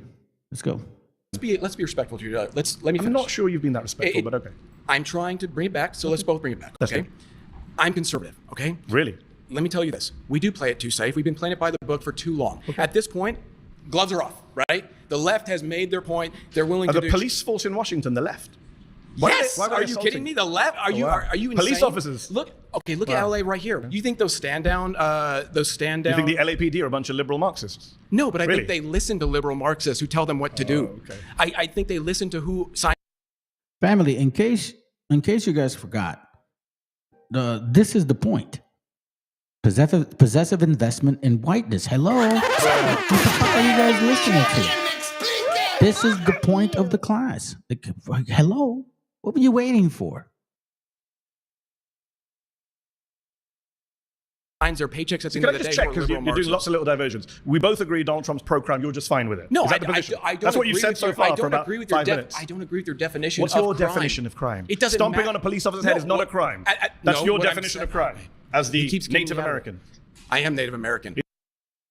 Telling you right there. Look at this shit. Oh my God, dog. Like, hold on. Fuck that puto! Fuck him, dog. Fuck you. Puto! Fuck you. Fuck you. You 100% you. This spits on everything that our people have gone through in this land that we belong to. The nerve of you. But hold on, one more. Oh, and by the way, ¡Viva México, cabrones! get your Crimea ass out of here. If you say so. So, going back to the topic at hand, we have different definitions of crime because you're That's talking convenient. about... There's It's a not criminal about- code it's in not this about country. what's It's called the convenient. U.S. criminal code. You know what? Let's focus That's on what what we everyone agree on. focuses I'm on. sure you and I actually agree on a Do lot we more agree than you that realize. people shouldn't stomp on police officers' heads? Can we agree on that? If I'm you don't not- agree on that, then I really think this conversation is kind of No, pointless. because first of all, you're saying what? That the police have the authority, that they're given the authority. I don't accept the authority that's been It's a given very by liberal conservative Mark. position. I thought a conservative are pro-police. Then you Or don't we know what a redefine- real... Hey, listen, so you're we in a room redefine with crime. juggernauts right now, We okay? redefine I'm telling you. You hear what he said? Listen, you're in a room with juggernauts. Oh, that's gonna hurt! He said juggernauts. That's funny. ¿Qué huele, Julio? ¿Qué huele? By the way, this is the man right here that did the drawing that you see right there. This right here, the brother hooked me up with that drawing, that shit right there. So, you know what I'm saying? If anybody wants to say, I guess, thank you on my behalf, y'all can go ahead and say it. You know, I got to give props to whoever it belongs to, man. What up, VTC? Wait a minute. Who are you? All right, so check it. In case you don't know, and I forgot, possessive investment in whiteness. Let's go. Right now, you are going to be blown open if you think that my if we're going to position struggle is with the alright, English you language have for the no next couple idea hours, then yeah, what you're we'll up struggle. against right now, okay? 100%. Yeah. Newsflash, the conservatives are liberal to me, okay? Neocons, the libertarians, all those mainstream people, they might as well be leftists to me, okay? That's how far to the right I am. Do you understand my position? He's a fascist. That's what he's basically admitting. No. You know, the right ain't right enough for me, man. I'm like extreme, dog. You know what I'm saying? Because remember, I told you when I first started that, you know, I'm one of those that needs to be like calmado because, you know, I can, you know. You guys are funny, man. Oh, dude, medication, please. Some fucking shit. Hold on, yeah, I'll give you that. I fucking love that button. Let's continue. He's almost done. I'm going to say one more and that's it, and then we move on. I guessed it when you When sat you down. say, you know, about obeying police, why would I give the authority to police? Do you know here in America? Do you think Donald Trump should be pardoning 9 members of Congress who committed financial crimes? Let me see if I can remember. Get to another point, all right? Let's not forget the topic. Let's go back. Page 8 to page 7. Sorry, 6 and 7. So we stopped here. Remember, we're talking about like the takeover, okay? Now let's go here. Same book, Occupied America, 3rd edition. In December 1821, Stephen Austin founded the settlement of San Felipe de Austin. Large number of Anglo-aliens entered Texas in the 1820s as refugees, illegal aliens, like for real, the original illegal aliens as refugees. Our people are trying to do that now. And what do they say? Nah, we don't want that law. You selfish piece of shit. From the Depression of 1819, in the 1830s, entrepreneurs sought to profit from the availability of cheap land. By 1830, there were about 20,000 colonists or illegal aliens once more, along with the 2,000 slaves. Don't assume they were all a certain color, by the way. Settlers agreed to obey the conditions set by Mexican government. Settlers, by the way. Remember, keep in mind that les hicimos un paro, güey. You get what I mean? But hey, never forget that all immigrants be Catholics. So this is what they wanted. So Mexico, the government at that time, run by Spaniards, the settlers agreed to obey the conditions set by the Spaniard government, because that's really what it was, that all immigrants be Catholics and that they take an oath of the allegiance to Mexico. Right? However, the Anglo illegal aliens became resentful when Mexico tried to enforce the agreement. So the Anglo illegal aliens, they're like, nah, wait a minute, we don't like that. Hold on a second. You're kind of in here because I did your fucking paro, fool. Mexico, in turn, became increasingly alarmed at the flood of immigrants, illegal aliens, from the U.S.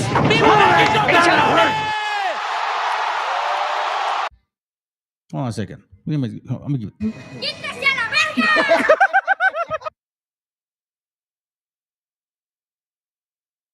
Many illegal invaders considered the native Mexicas to be the intruders. Oh, my dear Jesus.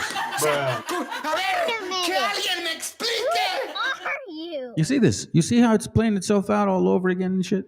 See what I mean? See what I'm saying?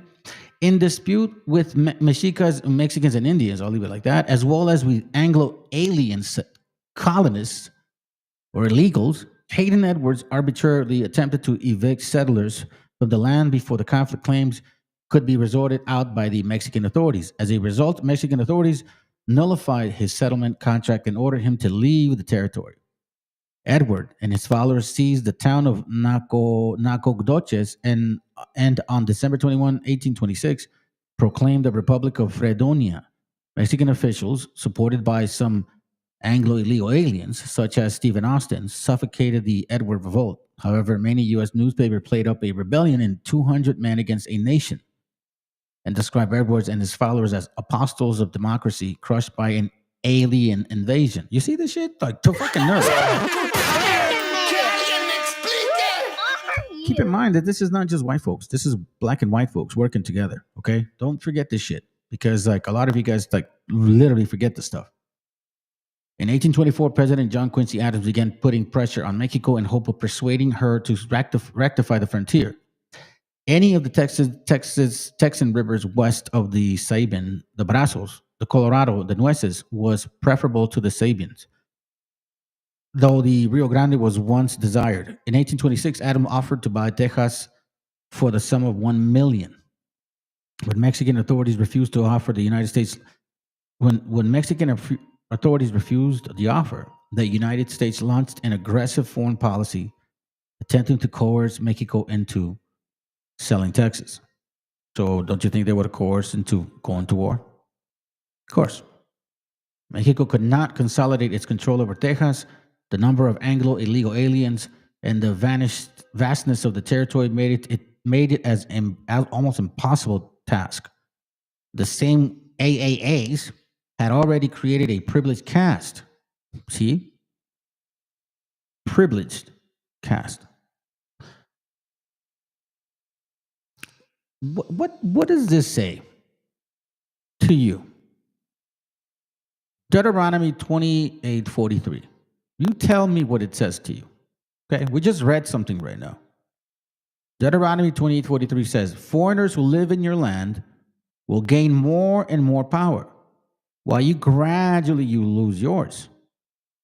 They will have money to lend you, meaning eventually, once they take your property, they're going to create banks, but you will have none to lend. In the end, they will be your rulers. So who increased property and who lends money?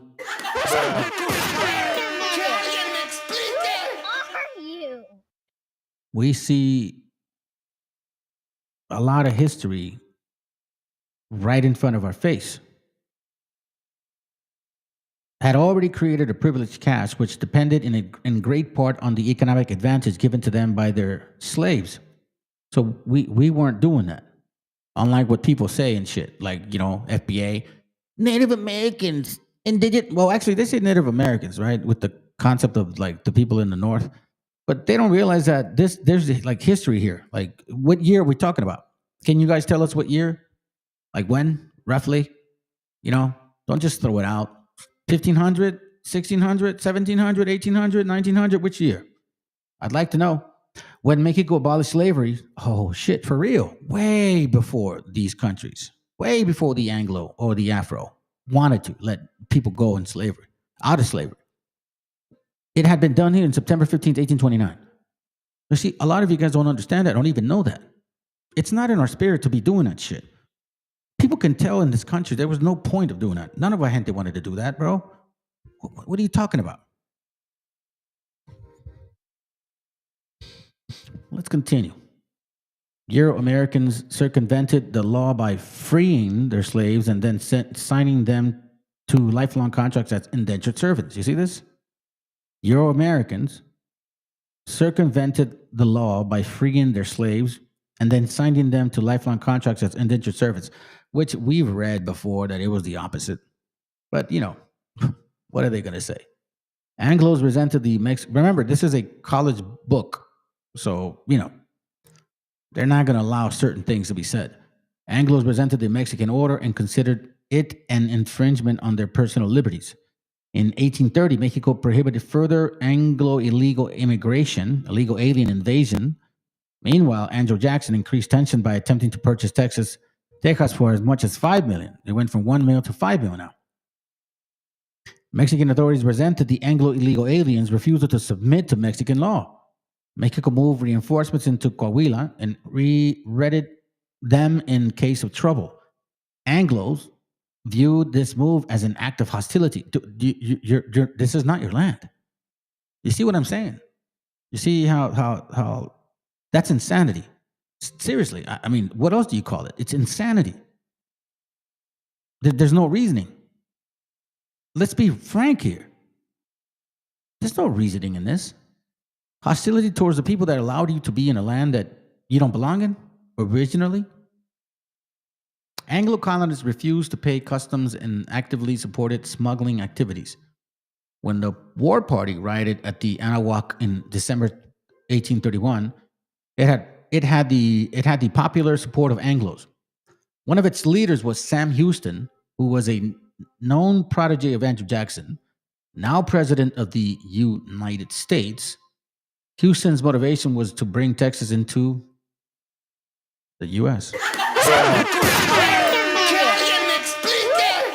you?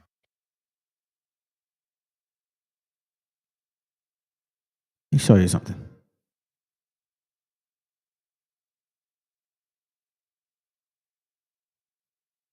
Pay attention. We need your help to save the message. Oh, dear Jesus.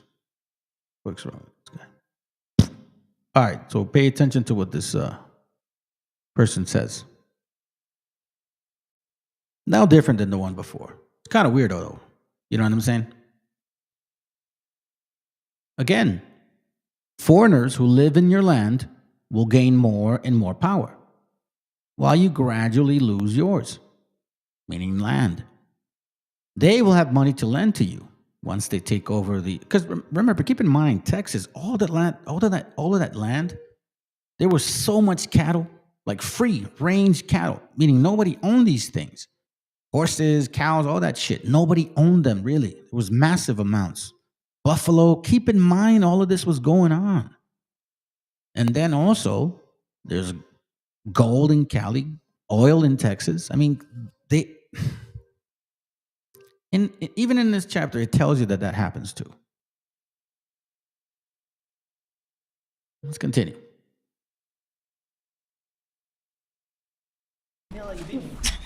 Hi, how are you? Hello, nice to meet you, Mehdi. Daniela. So in regards to your claim, I just want to start by asking this. Do you care more about helping Americans or immigrants in this claim? Immigrants are Americans. I'm an immigrant and American. Well, immigrants are not Americans. Americans are the people that were born here. The clarity you deserve and news you can trust. Go to san.com/surrounded or click the link in the description to check it out. By clicking that link, you're not just supporting this channel. You also take... Image paused on me, so I didn't know if it was going to pause on you. Okay, hold on. Let me play it here. Immigrants overall are good for America.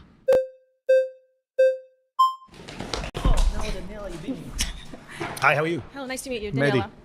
Daniela. So, in regards to your claim, I just want to start by asking this: do you care more about helping Americans or immigrants in this claim? Immigrants are Americans. I'm an immigrant and an American. Well, immigrants are not Americans. Americans are the people that were born here. That's not true. Where'd you get? What's the basis of your claim? Remember that she said that, okay? Remember that she said that. Well, immigrants are Listen to this. more about helping Americans or immigrants in this claim. Immigrants are Americans. I'm an immigrant and an American. Well, immigrants are not Americans. Americans are the people that were born here. Immigrants are not Americans. Americans are the people that are born here, okay? Keep that in mind. It's not true. Where'd you get? What's the basis of your claim for that? Are you talking about people that get naturalized in the process of becoming American? 14th Amendment. Have you read it? Okay, yes, I have.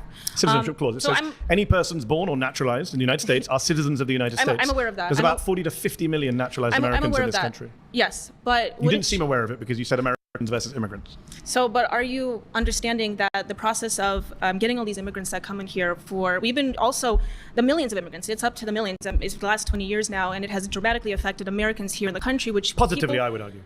People like me and everyone around here, we cannot find homes or even get jobs within our own fields that we go to college for, that we get into debt for.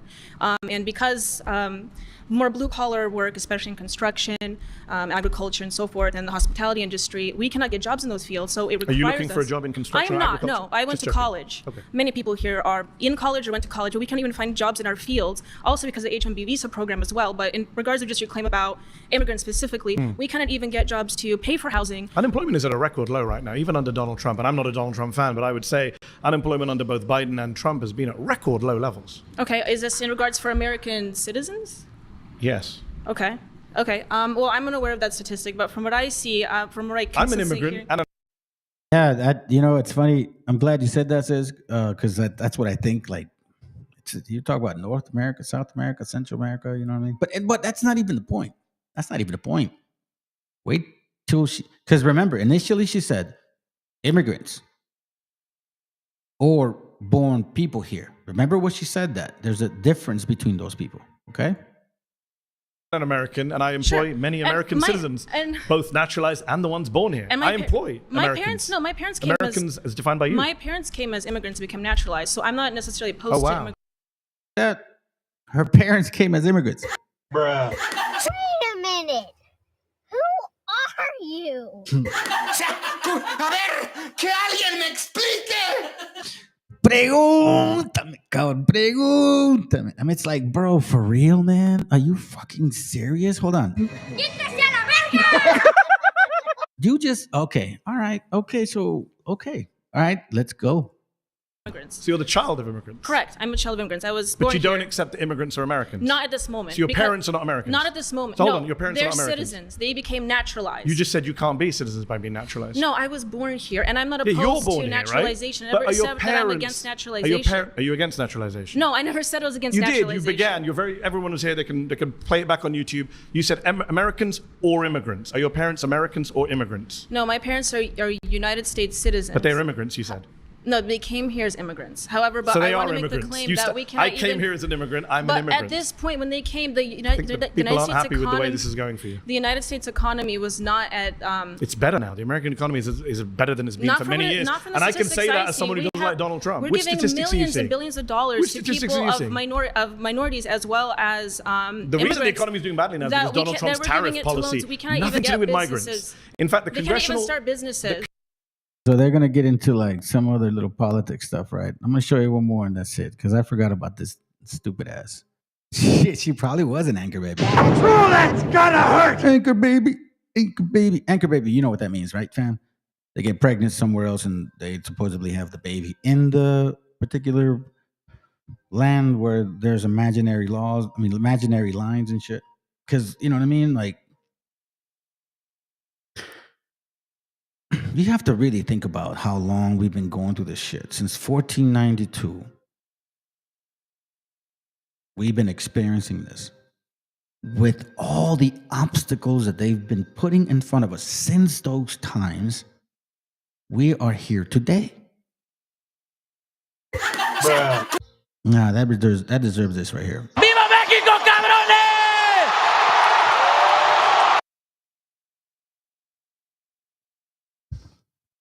It wasn't too long ago that when people spoke this way as obviously the way we were programmed, we would just sit back and listen.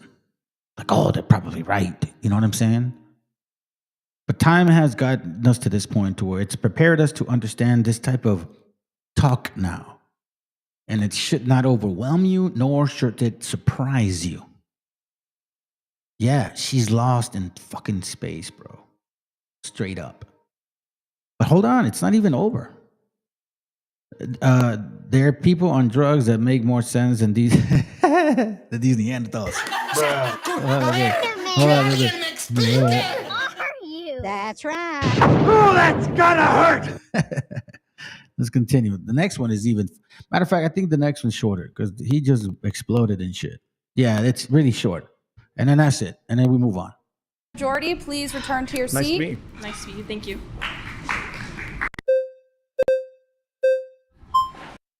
Wix gives you the power.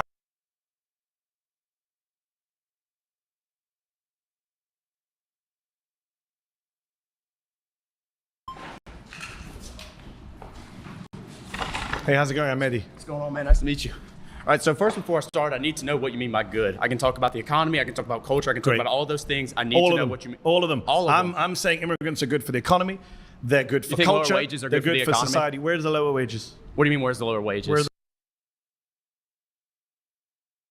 Clear something up. The topic is immigrants overall are good for America. That's his argument. He's saying no. All right, let's go. The lower wages. Yeah, so you can What's look the at basis for saying they're low wages? Sure, so you can look at like the STEM industry. It's been in like a complete and total recession. There's been tons of studies like from the Economic Policy Institute that shows that like companies like Tesla, companies from like Silicon Valley, they engaged in mass firing of workers, around 35,000, but then they hired around 12,000 H-1B visas. And it's kind of just standard economic thinking. If you It's not standard economic thinking. The vast majority of economists and economic studies suggest that there is a negligible, if no impact on wages over time from immigrants. In fact, your colleague mentioned earlier, construction, there is actually evidence in construction, yes. But in some industries, in some areas, there is an impact. But overall, no. In fact, a study from the National Bureau of Economic Research found that migrants since 1965 have raised wages and raised innovation. Who's that by? National Bureau for Economic Research. No, hold on. That's where you publish studies. I'm asking yes, for I the didn't author. memorize the names of the authors. Yeah, I know you did. Right? Can you give me the authors you've got? Yeah, hold on. The study you're talking about is from Giovanni Perry. He means by that what this gentleman says. I didn't memorize so and so. And what he did is he didn't account. It's because remember, I told you when you start paying attention to how these people are, they just regurgitate shit. They're a reflection of what they read. There is no sincere spirit behind that. Hardly any critical thinking, to be honest with you. It is just read, memorized, and regurgitated. That's it. That's the functionality of this nation of people. This is it. It doesn't get any better than this. It's just very simple. Structured, but simple. Let's go. No, you didn't. Can you give me the authors you've got? Yeah, hold on. The study you're talking about is from Giovanni Perry, and what he did is he didn't account for aggregation issues, nor did he... The vast majority of studies... Let me speak. Please. Yeah, thank you, right? So listen, he didn't account for aggregation. This way. Yeah, you see right now in the... Whoa, I didn't mean to do that. You see how they right away clapped when he's like, let me speak. The guy's losing his breath, to be honest with you. Republican politicians don't vote. Hold on, a little bit more ahead. He's losing his fucking hair as he's speaking. He's all hypertension and shit. An immigrant. Right? He's hypertension. Let me just let it play because I totally forgot what I was going to say. I get the monologue, right? Now let me respond. You had one. You had one with your one study that had a 0.5% impact. Go. Yeah, and your study sucked that you didn't even know who wrote it, right? So let's get back to the point, right? Because I don't need and to know there it one goes study. again. The majority of studies say that wages are not impacted by migration. The majority of your studies are flawed. That's what I'm telling you. Not my studies. Right. Neither of us are economists. It's the economist studies. Don't assume who I am. Are you an economist? I could be. But are you? I could be. Are you? I'm not going to tell you. Are you? I'm going to major in economics, right? Are you an economist? No, not right now. Okay, so when I said neither is economist, I was correct. Just don't assume. To use your favorite word. See here, dude, this is nothing of substance. You look at the red flags; they're coming up. Let me get to the point. Great, but so you're not an economist. when you talk about the CBO, one thing you're not accounting for here is that they're assuming an equilibrium, right? Do you know what that means? You shouldn't make these type of assumptions. You said. Look at their necks and shit. Like, look at that vein. Like, these guys are tweaking, dude. Tweaker. Earlier that unemployment. Do I know what it means? I thought we were not doing assumptions. Okay, hold on. You mentioned we were at 4.2% unemployment. Yeah, that's counting people who have part-time jobs. That's counting poverty wages. That's how it's always been counted. Yeah, I'm against poverty wages. Can we agree again? Yes. If you go to the Logood Institute, they calculated a way where it's functional unemployment. Okay, If you account for things like just people who make around $25,000 a year, people who have fallen out of the labor market, people who only work part-time, if you count all of those people together and then add on the unemployment, that's around 25% of the population. So when you go, we don't have jobs, we don't have people to do this, and that, and the other. No, yes, we do. Okay, we don't have a labor shortage. We have a good job shortage. And when you keep bringing these people in, and they're taking those jobs. The good job shortage is the fault of big firms, employers. I'm an employer, I can say that. Who hires the immigrants? Who hires the immigrants? Yeah. Employers. Exactly. So when you bring up these big firms, okay, so that's the way they keep wages down. You understand that, right? So let me ask you a question. If you got rid of all immigrants coming in tomorrow, moratorium, you think that Republicans and employers... He's shaking, dude. The guy's shaking, bro. Damn. These big firms. I think a lot of times these people have demons, man, to be honest with you. You understand that, right? So let me ask you... Look. Watch his hands. Watch his hands. Question. If you got rid of all immigrants coming in tomorrow, moratorium, you think that Republicans and employers and big firms... You see that? You see his hands? You're like fucking shaking and shit, dude. That's a problem. Let me slow it down so you can, maybe... We got technology now. Let's watch his fingers shaking. You think that Republicans and employers of big firms... You see that? Dude, he tried to hold on to it as best as he could.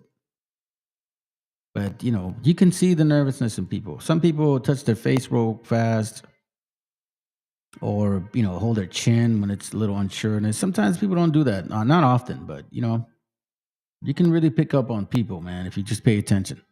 You think that Republicans and employers of big firms will suddenly raise all the wages? That's what you believe. Answer what I said. That's what you believe. It was complete. That's what you believe. You pivoted the hell away from the conversation. Is that what you? I'm on the subject. Okay. Do you believe that wages? I'm just wondering how naive you are. You believe that the 1% will raise wages in the federal wage if we stop immigration? They will be forced to. When you increase labor's relationship to capital, okay, and you give labor more bargaining power because you're tightening the supply of labor. This is a very simplistic understanding of economics because explain I'm wrong. I'm telling you how you're wrong. Because you're ignoring the fact that when immigrants come into an area, they spend money. They create jobs. About 1/5 of their monthly income leaves the country. That's a good thing also because you don't like USA foreign aid. So this is the point. They create jobs. I came into this country. So far, every one of my assumptions about you has been correct. But listen to me. I am an immigrant. I'm speaking from personal experience. Get the hell out. I don't even like... I should get the hell out. Yes. Why? I don't want you here. Why? Because you come here and say all this bullshit about how Americans are lazy. Why? You push your left-wing I politics. never said Americans are lazy. I don't know why you say that. See, family, all you got to do is just wait. All you got to do is just wait. Just a little bit. So far, every one of my assumptions about you has been correct. But listen to me. I am an immigrant. I'm speaking from personal experience. Get the hell out. I don't even like... I should get the hell out. Yes. Why? I don't want you here. Why? Because you come here and say all this bullshit about how Americans are lazy. Why? You push your left-wing I never politics. said Americans are lazy. I don't know why you say this. I never said Americans are lazy. Yes, you are. You're saying attacking immigrants have to come into this country so they can do jobs that we don't want to do. That's exactly what you said. When did I say it? Oh, really? When did I say it? We're on YouTube. Guys watching on YouTube, rewind to the time where I said immigrants are doing jobs we don't want to do. When did I say those words? Words that came out of my mouth. Okay, so why do we have to bring in immigrants? Why do we have to bring in immigrants to the country if we have people who are going to do the jobs? Yeah. Yeah. That's who they are. I think it makes sense. As a matter of fact, look, this is matter of fact, thank you, sis. Demons getting targeted. Yeah, I know what you mean by that. The expulsion. Their true spirit always comes out. Yes, ma'am. You reminded me of this scripture. Isaiah 47:1 says, the Lord says, Babylon, come down from your throne and sit in the dust of the ground, getting exposed. You were once like a virgin, a city unconquered, but you are soft and delicate no longer. You are now a slave. You know, with that mentality, remember the decimation, the curses? Come down and sit in the dust, O virgin daughter of Babylon. Sit in the ground. There is no throne, O daughter of the Chaldean. Because remember, there's 4 beasts. The first one was Babylon. For thou shalt no more be called tender and delicate. Come down. You are now a slave. So when these curses occurred to us, there was also blessings for obedience. There were curses, of course, but there's also blessings for obedience, meaning that everything that happened to us is going to happen to them. But, you know, it takes work within you. You don't think that I go through some crazy shit? Today, I was attacked by demons left and right, man. You know, thoughts of lust were like fucking attacking me crazy today. I could act on them, but I don't. Because, you know what I'm saying? I work on that stuff. So should you guys.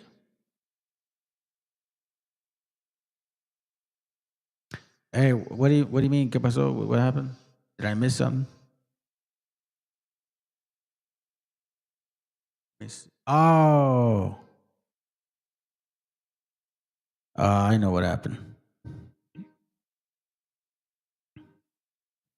Yeah. Fuck.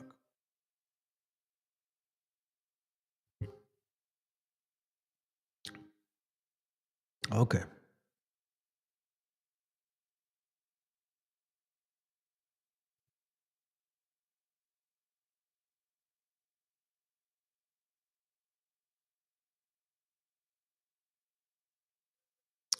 All right, I played it too long. Apparently, I played that video too long, like on main screen. Okay. Well, you know what? Let's not forget. We're back. Hopefully, we're back. Okay, we're back. We're back. Can you guys hear? Can you guys hear me? Can you guys hear me? Say hello. Yes, we can hear you. Please. Let me know. That's gonna hurt. I have concepts of a plan. Fuck that puto. Fuck that puto. Can you guys hear me or not? Hello. Are we back yet or not? What the fuck? What's going on and shit? I thought we were back, but I guess we're not back. Yeah, they did take me off. Are we good? Okay, here we go. What do you want done with them? When time comes, God will send them back to their homeland, Africa. I have nothing against them. Why will God send them to Africa? Because all the races will go back to their homeland. Well, where do whites go? This used to belong to... Whites stay here, New Jerusalem. America. Excuse me, whites stay in New Jersey? New Jerusalem. The United States, New Jerusalem. Okay, but the Native Americans, which we used to call Indians, they were here first. We have to get out. No.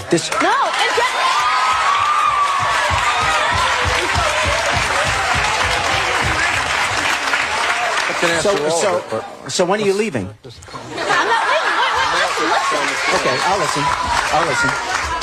In the Bible, it says in Genesis 2, in the chapter of 2, in Genesis, it says that be fruitful and multiply, replenish the earth, and subdue it. Subdue it is to rule over, and he was talking to us Israelites, the Adamites, from Adam. What? He was talking to Adam. Okay, well, what has that? Wait a sec. What has that got to do with the fact that if we're returning to where we're from, I gotta tell you that if you go back far enough in your family, you're not from the United States of America. Okay, you're probably. I don't care, but white Christian America. You said everybody's got to go back. It's a promised land. God gave it to us. Okay, so, God gave it.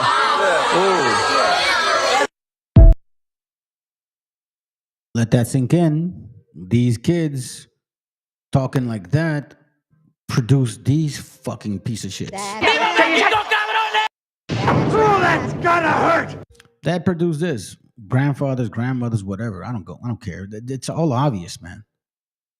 You can see it in its face. You can see it in its full value.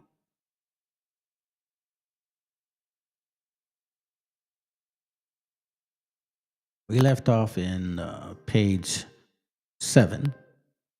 Let me read you this right here. This is from, again, Occupied America, 3rd edition. The invasion of Texas. it says Barker parallels the Texas filibuster and the American Revolution, stating, in each, the general cause of revolt was the same, a sudden effort to extend imperial authority at the expense of local privilege. According to Baker, in both instances, the central governments attempted to enforce existing laws that conflicted with the illegal activity of some very articulate people. Baker further justified the Anglo illegal alien actions by observing, at the close of the summer in 1835, and the Texans saw themselves in danger of becoming the alien subjects of a people to whom they deliberately believed themselves morally, intellectually, and politically superior. You see that right there? You see that right there? So they don't, I just don't want to be on the bottom.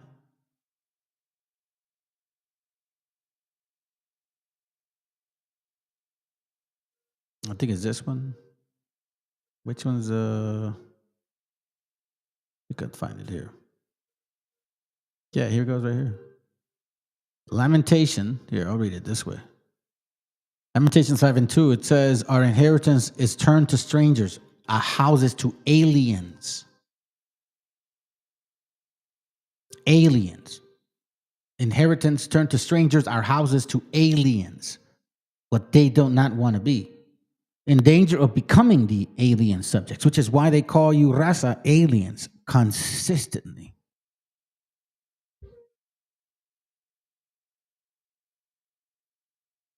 The racial feeling indeed underlaid in colored Texan Mexican relations from the establishment of the first Anglo illegal alien colony in 1821. Let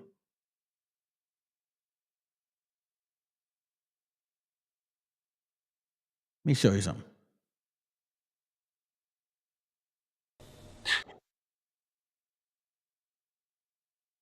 Let me see if I can get it real quick.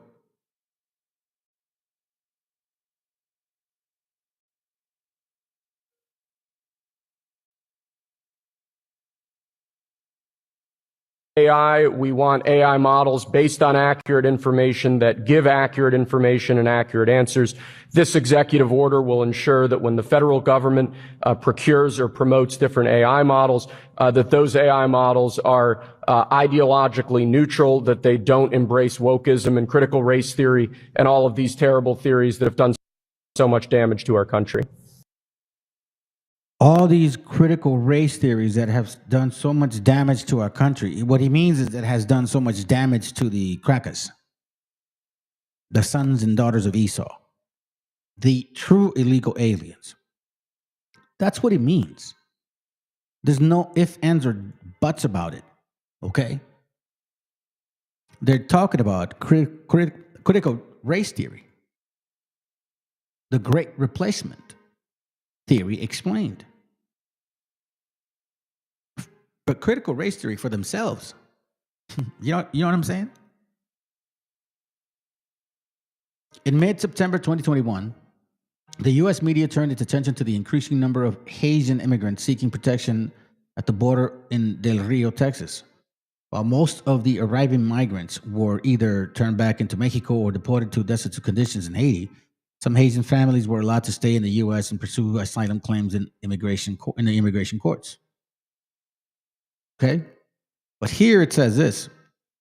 The Great Replacement Theory, in simple terms, states that welcoming immigration policies, particularly those impacting non-white immigrants, meaning illegal aliens, Anglo illegal aliens, remember that term, Anglo illegal aliens, AAIA. Anglo illegal aliens, AAIA, okay? Particularly those impacting non-white immigrants are part of a plot designed to undermine or replace political power and culture of white folks living in Western countries. Multiple iterations of the Great Replacement, quote unquote, theory has been and continues to be used by anti-immigrant groups, white supremacists, and others. Meaning like MAGA. Rhetoric of invasion. The theory often used martial and violent rhetoric of migrant invasion, meaning like our gente killing people. Voter replacement. The theory also sometimes incorporates the inaccurate assumption that non-white immigrants will vote a certain way, meaning like because you're brown, you're going to go Democrat. Well, they can't do that no more because a lot of brown people went fucking red. So they can't use that excuse. That's out the door. You use your last card, dumbass. Anti-Semitism. It's instill other I'm not going to read that shit. I don't give a fuck. Y'all are the same. You're the same people. You just have a little thing in your fucking head. Stop it. But that's the whole concept of replacement theory. That's the concept of replacement theory. But what is critical race theory? Because they say that. Let's go to the simple form. Critical race theory is a conceptual framework developed to understand the relationship between social conceptions of a race, ethnic, social, and political law and mass media. Meaning like the way that you are, whatever race you are treated based on social, ethnic, social, political, and mass media, you know. And it's kind of true. I mean, shit, man. What people are the ones that usually are the criminals in movies for a long time. Maybe now it's changing, but for a long time, black and brown folks, that's all I saw, especially Mexicans. Shit. So it says here, CRT also considers racism to be systemic. Systemic means institutional racism, also known as systemic racism, is a form of institutional discrimination based on race or ethnic groups. Well, I mean, isn't it happening right now?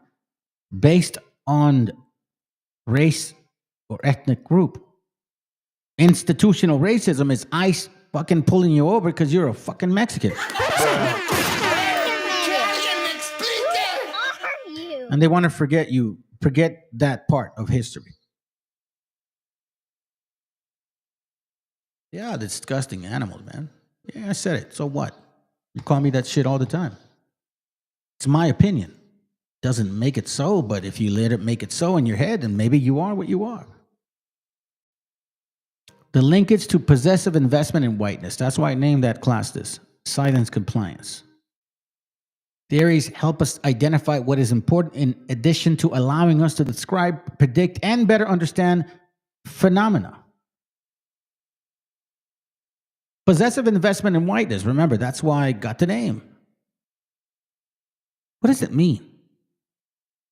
How do we begin to make sense of this continuous attack on black and brown bodies in America? George Lipsitz, 1998-2006, has one answer. Disinvest in whiteness, writing in his seminal book, The Possessive Investment in Whiteness, How White People Profit from Identity Politics. Let me read that again. How white people profit from identity politics. Do you know what that means? What that means is that a lot of these people that are passing these laws also invested in these criminal fucking institutions, in their shares, you know, the stock exchange, penitentiaries, you know, the buildings, you know, all that shit is a business. So that's what it's basically talking about, how white people profit from identity politics. By saying that we're criminals and shit, and all of a sudden they catch us all and put us in jail, so to speak. In reality, it is. And they make money from having you in jail. Internment camps, there's contracts. Think about that. Who pays for that? Who's paid for that? How white people profit from identity politics. The same way that they claim, boo-hoo, these people are evil, is how they profit to jail your ass. Lipsitz argues that the public policy and private prejudice works together to create a possessive investment in whiteness,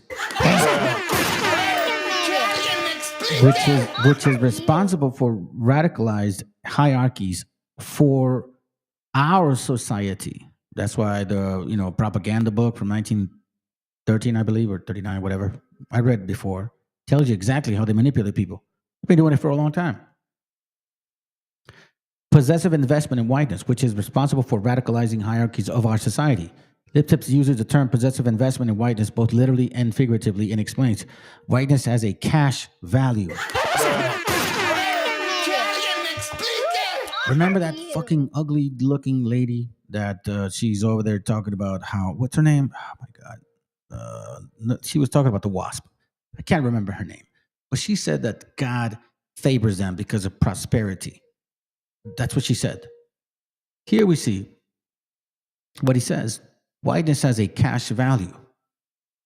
And white Americans are encouraged to invest in whiteness, to remain true to an identity that provides them with resources, power, and opportunity. Listen, I'm gonna tell you something. This is so true. I'm gonna tell you why. This is so fucking amazing. This is so, man, if I could read this to my wife right now, I would bring her over here just so she could like share that with you. Because I know exactly what this means now. Whiteness has a cash value. I'll say this to you.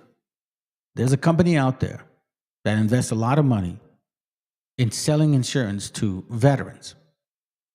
So the way that this organization functions is that, well, certain groups, I guess agencies that work with them, tell you to put, like, because they're basically, you provide information to these veterans about their so-called benefits. And then you try to qualify them for other products that are not technically part of their veteran shit. It's just, insurance. But the way that they do this is like, they make you as an agent put, like your background of the American flag.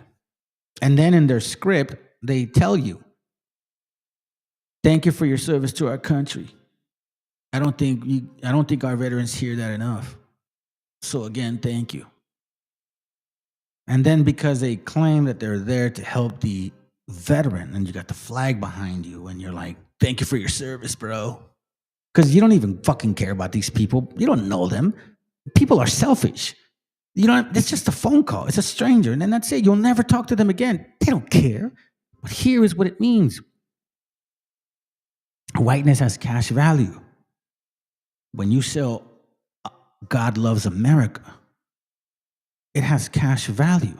Why do you think these Negro grifters are doing that fucking, those lives talking about Trump? I'm not kidding.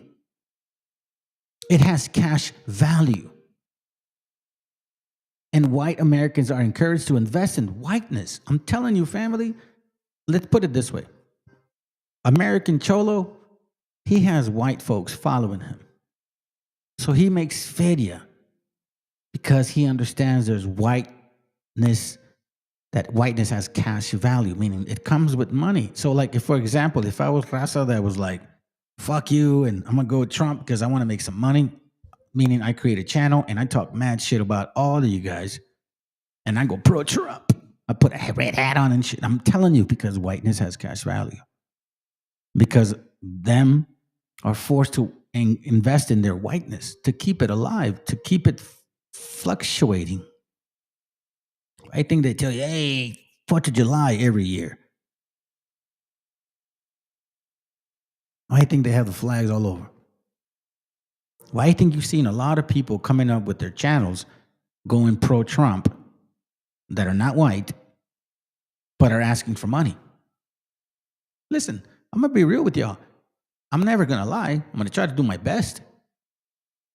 You know what I'm saying? To bring every sincerity that comes through my thought. But if you don't like what I say, then well, skedaddle. Go watch another channel and entertain yourself with some bullshit, because this is really what's going on right now. You guys have no idea what's going on. I hope you finally see it. We're almost done, family. Check this out. Let's see. So whiteness has a cash value, and white Americans are encouraged to invest in whiteness, to remain true to an identity that provides them with resources, power, and opportunity. However, this whiteness has no biological or anthropological foundation. You know why? Because they're all mixed. Meaning that, when everything first started, there was a lot of miscegenation. Y'all are mixed. Yet it is a social fact, an identity created, and continue with it all too real consequence for distribution of wealth, prestige, and opportunity. Which is why I was bringing out this book. Let me show you once more. It's called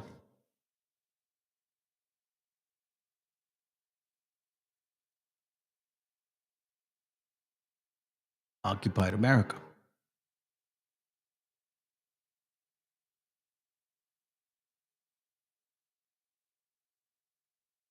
This is A brother sent me this, and I think it's very fucking interesting. I'm going to show you a little bit of this here, but I'm going to play the other video. Hopefully I don't get stopped for it. My competitors think I have a 10-person team. But this other video that I heard, thank you, brother Watakuya, for sending that shit. It's heavy duty. Like, fucking heavy duty and shit. So let's listen to this real quick.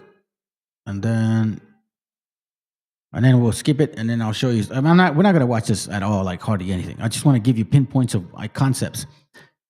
Inside Return to the Land, the group making a white-only community in Arkansas. You see? Crackety cracks. Thinking now they can create their own little whiteness. Go back to Europe. Nobody's telling you not to be your own whiteness. Go fucking do it. But don't do it in this continent. We're here, you fuck faces. What the fuck you think? I mean, unless you want to play by those rules, we can. But you know what? Eventually, you don't like it because no one's going to do what you want not to do. Especially with your own kind. You'll starve to death. We've seen it. Especially now. You try to get your people to fucking put together some field and go out there and harvest and feed your fucking kind. You won't keep up. Listen, it ain't no fucking sprouts, okay? You know what I'm saying? You got to do that shit every day for the rest of your life, fuck faces. You got to do that shit every single day. You think your people mentality, your spirit right now, because you don't have it anymore. I'm telling you, you are this right here. You are this right here, right now. Isaiah 47:1, come down and sit in the dust, O virgin daughter of Babylon. Sit in the ground. I like this translation more. The Lord says, Babylon, come down from your throne and sit in the dust of the ground. You sloppy seconds. You body count. You were once like a virgin. And body count after body count. A city unconquered, but you are soft and delicate no longer. Use a hoe. You are now a slave.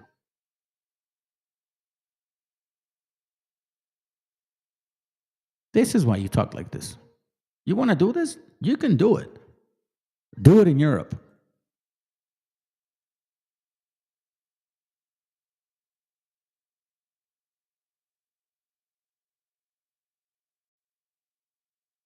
Over who are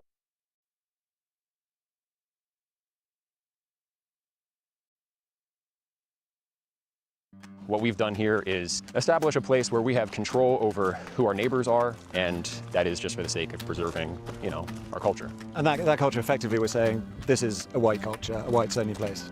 White American culture. You see how he says white American? So, keep in mind, family, of what we're about to see right now. Okay? Let's speed it up. Let's go. Based around shared ancestry, a long-winded way of saying something. Over the last year and a half, high up in the Ozark Hills in the state of Arkansas, dozens of people have been working hard, leveling the land, building houses. They call it an intentional community based around shared ancestry, a long-winded way of saying something really quite simple. I think we would generally be called far-right, sure. It's called Return to the Land, and they invited me in. A lot of people are going to be, why are you making Nazi references? Right. Well, why wouldn't I? A seemingly bucolic and sometimes surreal experience. But this is built on a radical modern premise, made possible because of a new political and technological moment. One with strong ties to the most active far-right groups in the US. Instead of taking to the streets, they are building their own, for generations to come. It's important for me to do this for my ancestors, my friends, my family, my children, my children's children. For us, you hear that bullshit? You hear that bullshit? I'm telling you. I want to get distracted with novelas and shit and cholo talk and fucking music and weekends at the parties. Come on, man. Shit's getting real, family. People who have lived through segregation once fear it is returning. When you hear things like that, it causes you to be fearful. So here, check this out. Let me see. There's one sec. Here it goes right there. Right there. Check it out. Doing here is entirely legal, and that's key. Because if it is, it could be a blueprint for many other communities to come. Welcome to the Ozarks. Thank you very much. What we've done here is establish a place where we have control over who our neighbors are, and that is just for the sake of preserving, our culture. And that culture, effectively, we're saying this is a white culture, a whites-only place. White American culture. Yeah, not just white, but white American. But what this sounds like. You know what I find so funny is what economy are they basing this out of? Because they got machinery. What the fuck are you doing? Are you guys making your own machines and shit? Like, where are you getting it from? Because most of these fucking pieces, they're not from here, you dumbasses. So what you over here in your secluded environment, in reality, you're still attached to the economy. So you're just a dumb ass crackety crack. For real. Anyways, I guess that's what happens when the Most High takes it all away. Is bringing back segregation. Is that a fair assessment? Well, I mean, it's free association. So we're not trying to keep other people down. This is a small settlement in the middle of the Ozarks. But they are being kept out. Well, I mean, you don't let everyone into your home. 160 acres, taking shape. Forest cleared, roads laid, cabins built. 160 acres, family. Man, nobody's saying shit.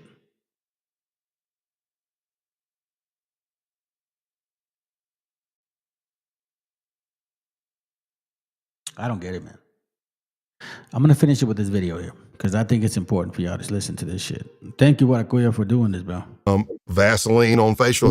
I'm going to have to ask the question. This is crazy. Seriously, this is crazy right here. And I'm going to have to do it this way in case they want to say something to me. But you guys have to really listen to this right here. The way that, fuck, man, I had to, let's put it this way.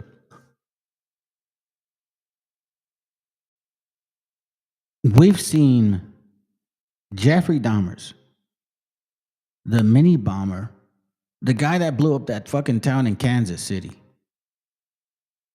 We've seen people walk in churches with rifles. We've seen kids shoot other kids, and it's all of them.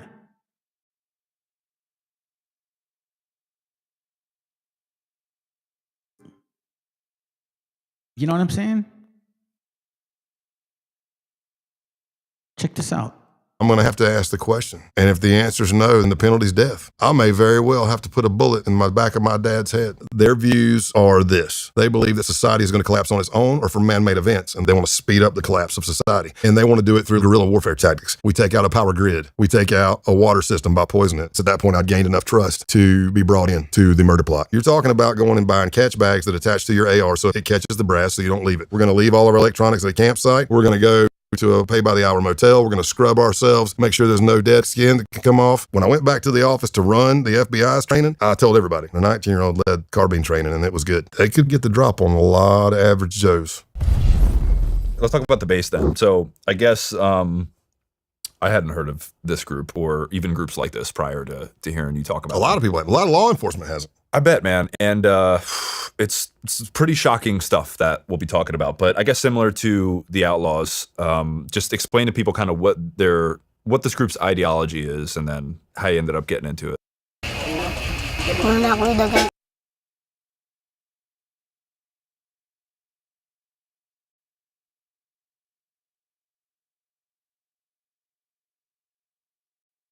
Sure. So the accelerationist white supremacy view goes like this.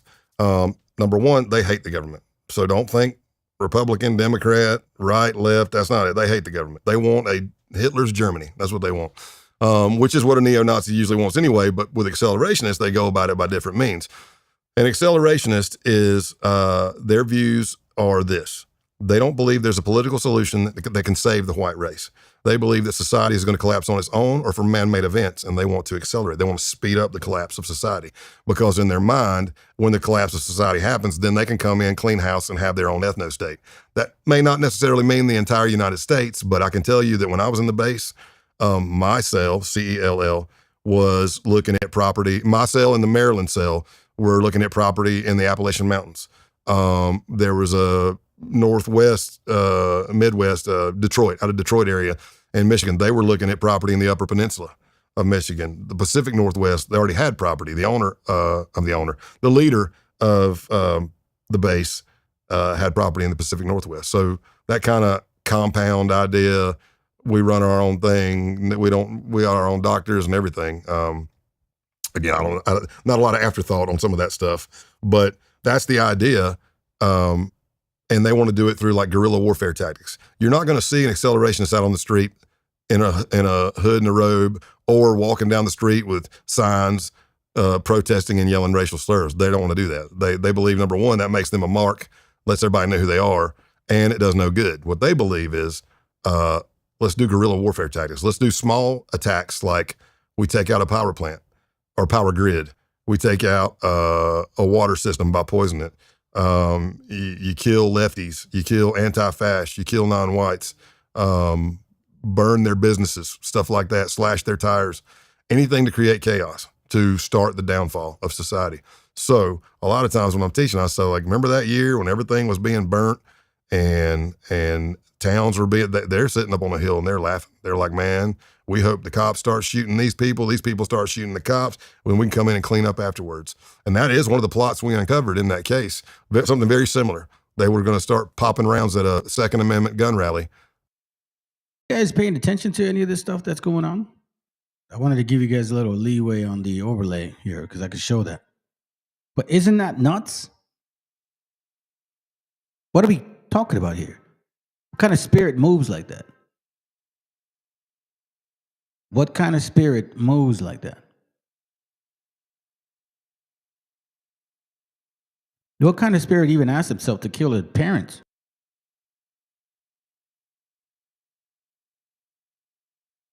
That's fucking crazy.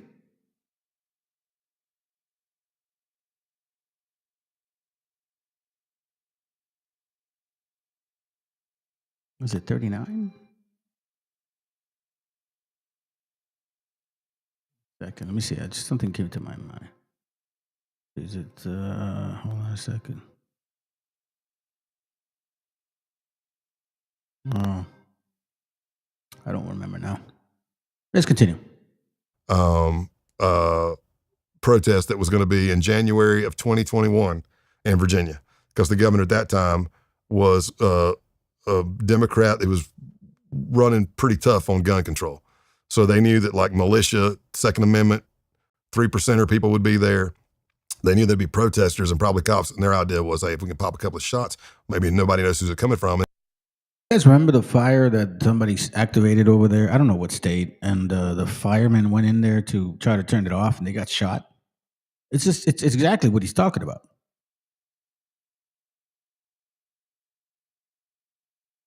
I'm not sure if you guys understand the nature of people. Maybe that's the problem. Let's continue. And everybody just starts shooting each other. Maybe that's the beginning of the Boogaloo, D-Day. But I will also say that what I learned through time of being in the movement and working those types of cases and developing sources of information afterwards is that when we were doing the base and there was Adam Waffen, that was kind of like the two main accelerationist groups. Everywhere else it was kind of considered cringe. By the time, let's just say a year or two after we took down the base, like, we were being told that 90% of your white nationalist groups were all claiming accelerationism. And that's not good. And also, in most accelerationist groups that I was aware of, if you scratch the surface enough, whether they say they're pagan or the Christian identity, most of the ones I interview were pagan, but that's not to say that they're pagans for real.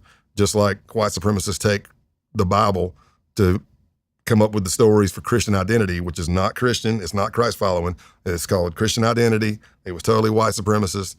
They were doing that with paganism. I've got good friends who are pagans, peaceful, spiritual people, and what the white supremacy movement was doing with that, kind of like Hitler, he was looking at Norse mythology and stuff like that as well. They're taking it and twisting it to their own. See, you have to understand what he's talked about, Norse mythology. Mythology. Check it.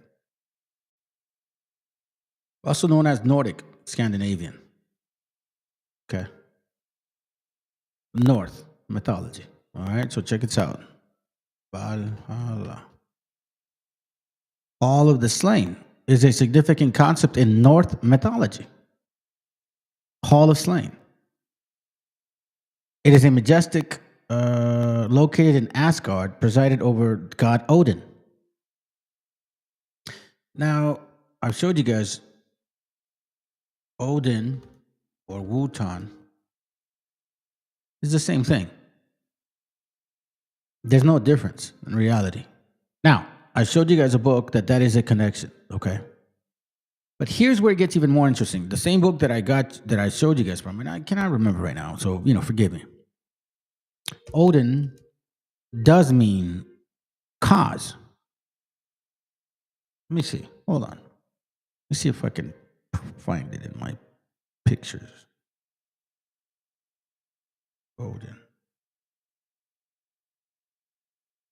Give me a second.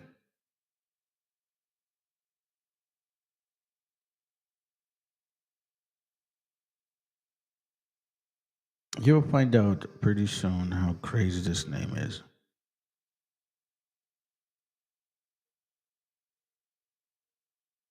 I'm trying to see if I took a picture of the book.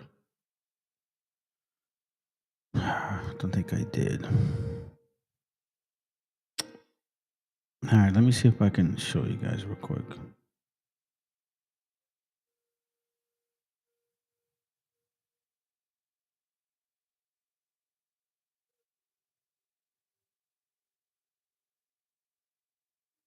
You're going to see the word Odin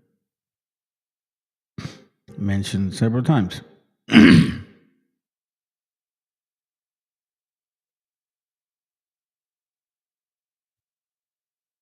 All right, so in this page,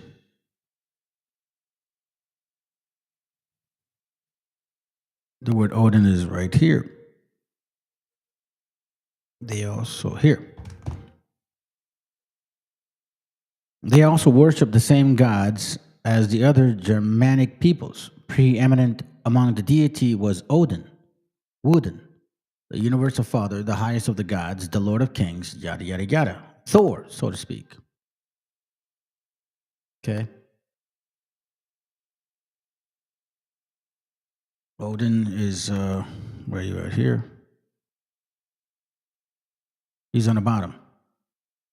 Check this out. But whereas the southern migrants became converted to Christianity and may be held responsible for the formation of the later Holy Roman German Empire, because that's technically what it is, family, Holy Roman German Empire. Other Germans at home long retained their pagan customs and gods, as evidenced by their deception of Odin, Woden. See? The god Odin is seen riding to Valhalla. We just read that.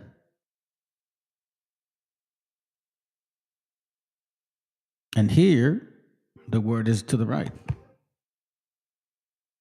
The god Odin is seen riding to Valhalla. Oh, I think we just read that. Did we just read that? Oh, I think we read that twice. Oh, that's right. It was I magnified it. So here we see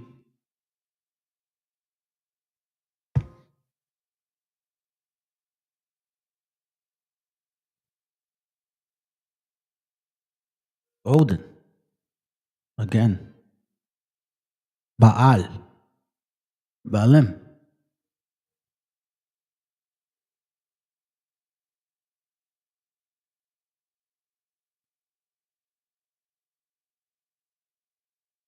And we have Odin there. Hold on. Let me go up. We have Odin up there.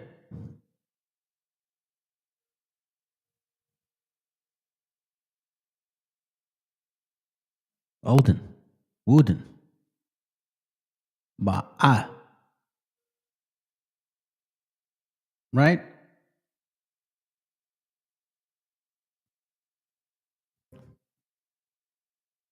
Let me see if I could remember. Because, you know, it doesn't matter what I say. It only matters if I can prove it. That's the way things need to be. And I've been looking through so many books lately that on my phone, right? Because I got a lot of PDF books. And more likely, I don't know, hold on. Maybe I'll find it. Give me a second.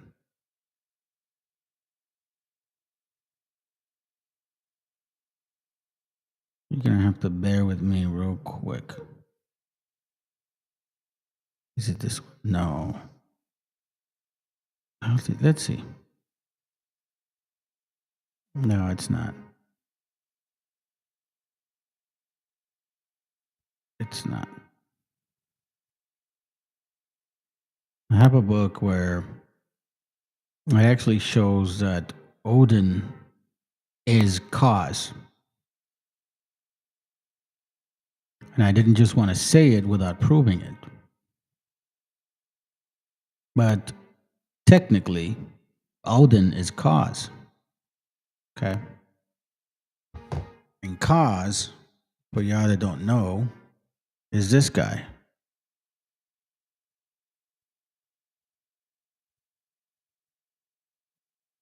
Hold on. Who is cause? Cause. Edomite.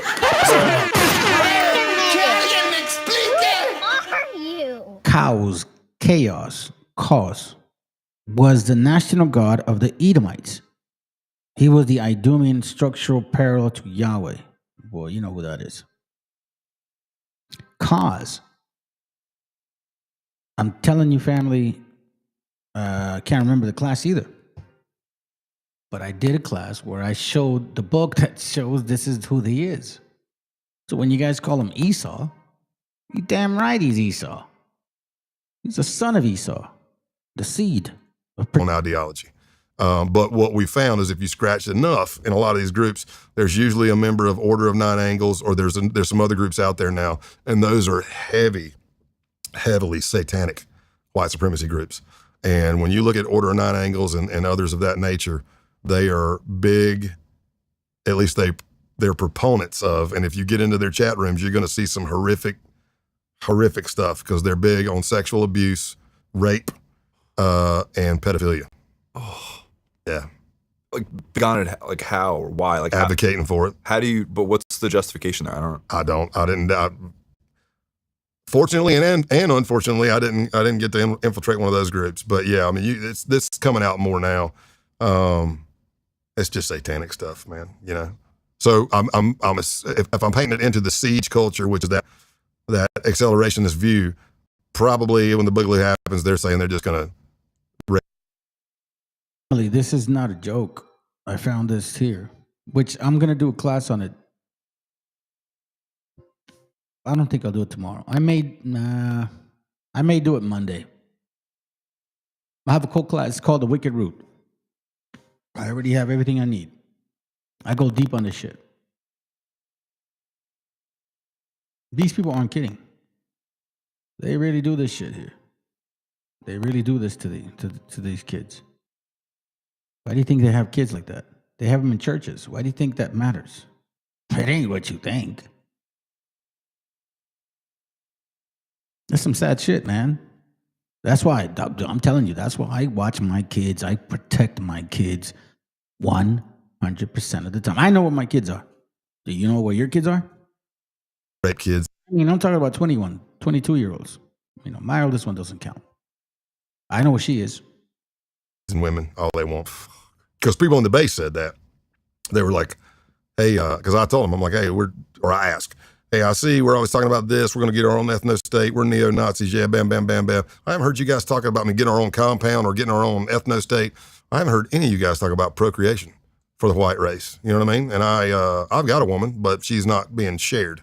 So, and that's when the two of them were like, oh, we're just going to rape the women. And I went, and I smirked. And I looked at the one guy who had a girlfriend and I go, you guys don't have a lot of experience with women, do you? And they're like, well, what makes you say that? And I go, that might work for a little while, but at some point you're gonna have to go to sleep and you might wake up missing a few parts, you know? So, yeah, but it just gets dark. You can just see some really bad stuff. So we started hearing about the base, I think originally from our World Working Partners, because it wasn't just American. It was a worldwide, transnational ties. I mean, we had members in the base. It ebbs and flows. Some come in and leave, but we had members in Australia, Canada, South Africa, Germany, UK, I think Norway too. Yeah, popping in.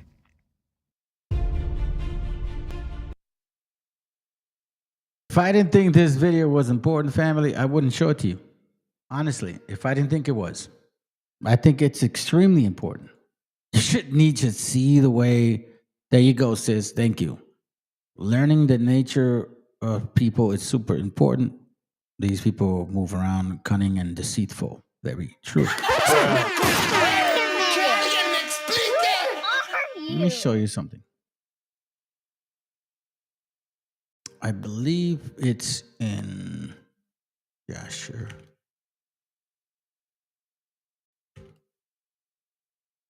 Hold on. Is it 18? 28? Hold on, let me see. 22? Maybe? Hold on a second, family. Maybe 20?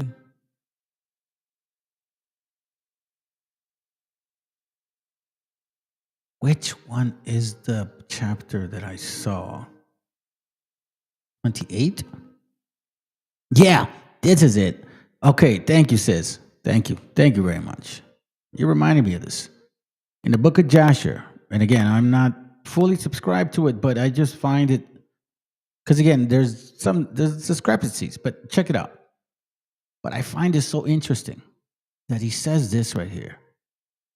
Joshua chapter 28, verse 20. And Esau was a designing and deceitful man, just like you said. Cunning and deceitful. One who hunted after the hearts of men, meaning the mind, and inveigled them. Inveigled them? I'm assuming that's what it means. You know what I'm saying? Check this out. Let's look up the meaning.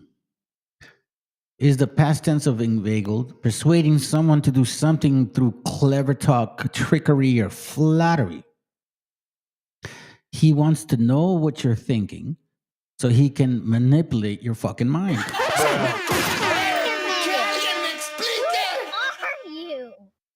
This is the same way that these people are being manipulated. It's the same fucking concept. Yeah, that shit is fire. Thank you, sis. That's you. Let's go. So how do you end up getting into the base? Well, they were actively recruiting, as they always did, which is another scary thing. Kids gaming online, or you're hitting these things where you're like Discord, Telegram, Gab. There was Wire, Riot, Threema, 4chan, 8chan, 12chan. There's all kinds of stuff. There's probably well more now. But all of those kind of sell as being encrypted, kind of like a WhatsApp kind of thing.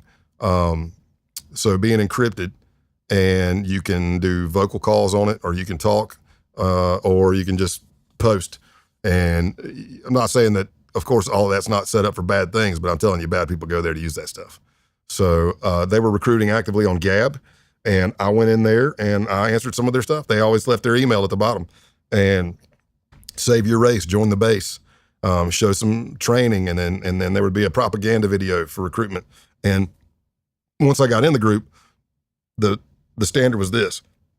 Every video we did for propaganda had to be better than the last one. That was the rule. It's got to be better than the last one, got to be bigger and better to recruit more. So I answered, and after about a week or so of going back and forth in emails, being drilled and grilled on all kinds of things, I'm answering them, and then I was told to download the Wire app and hit their moniker, and I got my moniker, and I ended up doing, it was July of 2019, I did about an hour and 15-minute panel interview on Wire. I mean, it's probably like I think I've counted like 4 or 5 voices. I knew the leader's voice. He went by the monikers Roman Wolf and Norman Spears. Roman Wolf and Norman Spears. His real name is Ronaldo Nazzaro. An American citizen. Army. Intel. Had some kind of contracting job with the Department of Justice at one point. Villanova grad, but somewhere in there took a radicalization turn and now resides in St. Petersburg, Russia with a Russian wife and Russian kids. And I would bet, even though I'm retired, I would bet he's still on a no-fly list. But yeah, they would always say, well, he's not the leader. There's no leader in the Bay. He was clearly the leader. I mean, he was the leader.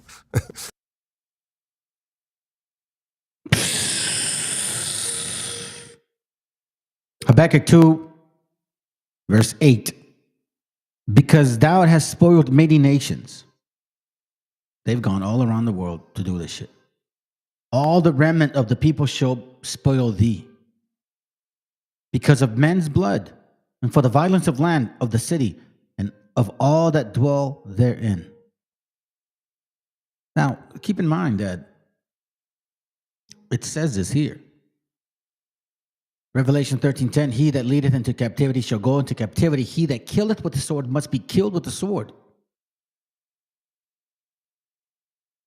So, you know, family, keep in mind that it's saying 1492.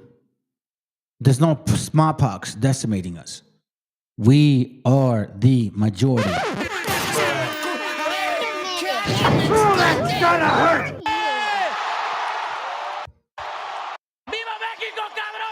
We are the majority. You don't have enough bullets for us. You will go down. We are the majority. Crazy maggots, I'm telling you right now, you don't have enough bullets for all of us. There's no smallpox. There's no, you know what I'm saying? None of that.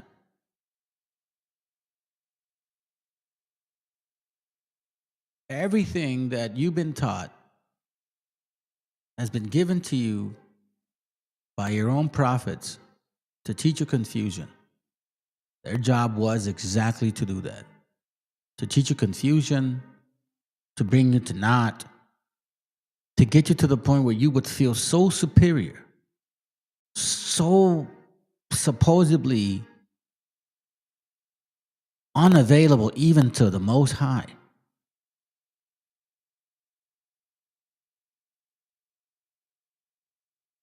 That's why he talks about this in Romans 9. He says, so then it is not of him that willeth, nor of him that runneth, but of God that showeth mercy.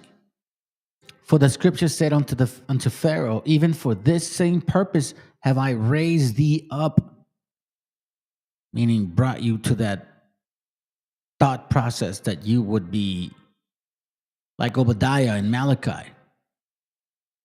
Nobody can touch me no more.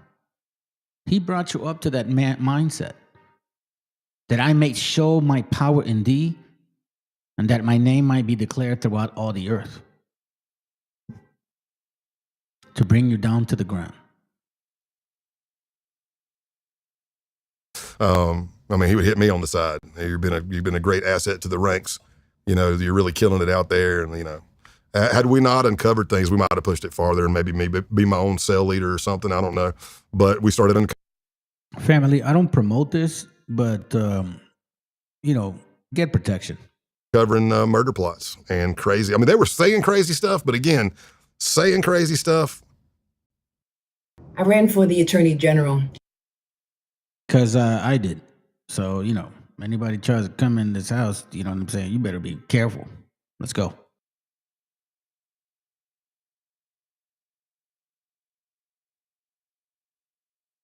Specific on like, I'm going to kill you kind of thing in a text or an email. That's a little more direct. Now I can say, yeah, you're clearly threatening me now.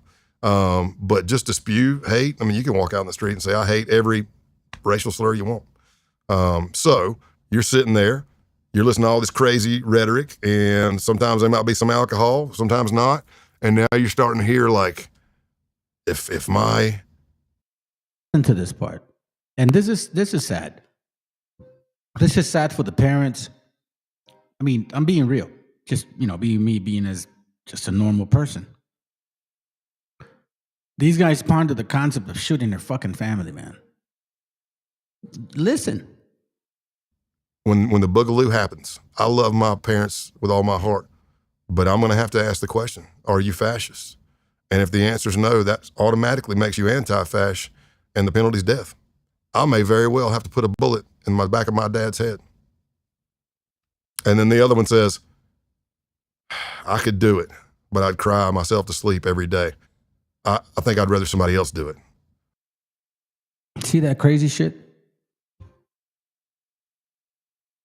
Scriptures talk about that stuff. That's why I'm glad that I'm not that seed.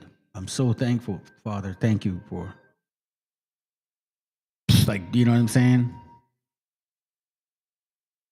Psalms 58:3 says this: the wicked are estranged from the womb. They go astray as soon as they be born, speaking lies. Evildoers go wrong all their lives. They tell lies from the day they are born.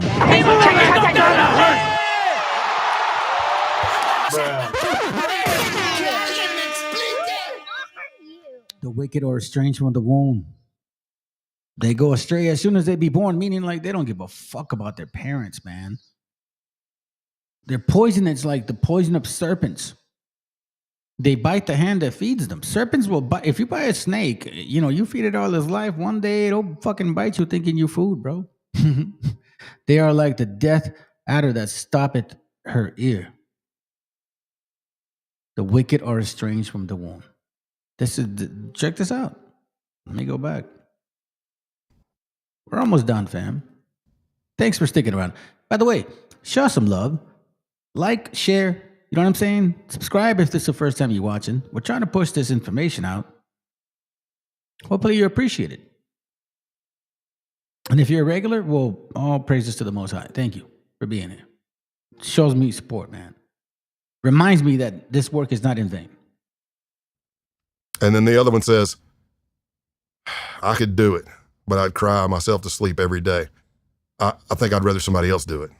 And then the other one, who I thought was way more farther down the path because he was messing with 09A and stuff, actually said, you guys are farther than me. I don't think I could kill my parents. And I'm sitting there just listening going, what in the hell, man? Would you say that if your dad was sitting here right now? That's what I'm saying. Like, what are we? And then if you want to say, oh, they're just kids going through a phase and they're spewing shit. Okay. But then they took overt acts in furtherance of those crimes. Scouting houses, going by the house, looking to where they thought an Antifa couple lived. I was there. We scout it, look at it, talking about what we're going to do. The game plan changed a few times, but... You know what that is, family? And this is why it's so important also to learn your book. Everybody has a pattern. A pattern of thought, pattern of thinking, pattern of sin. And the book always tells you. Like, first of all, James 1:13 says, let no man say he is tempted. I am tempted of God. Like, the Most High don't put this shit in you. He may send you a spirit on your ass, but you could still say no, fuckface. Well, God cannot be tempted with evil, neither tempted he any man. I mean, this is not translated properly, to be honest with you. I'm being real with you. There's no way this is translated properly because he does send evil spirits on your ass. So I'm standing ground. I'm telling you, this is why translation and transliteration is really fucked up right now. And we have to go deeper into this. Hold on. But the point is not necessarily this interpretation. This is the point. But every man is tempted when he is drawn away of his own lust. Tempted, drawn away to your lust. The thought, then the ganas to do it, and entice. Then you move forward after the ganas to do it, and when lust has conceived, then you pretty much act on it, because by this time you're not stopping. It bringeth forth sin. And sin, when it's finished, when it is finished, bringeth forth death. Now, I'm sure a lot of you brothers have had this experience. Well, you got with a female, you're like, you shouldn't have, because you know what I'm saying? Probably cheating and shit. And at first it was like, yeah, this is great. And then you realize how you fucked up. The spirit leaves you. I'm not going to lie to y'all.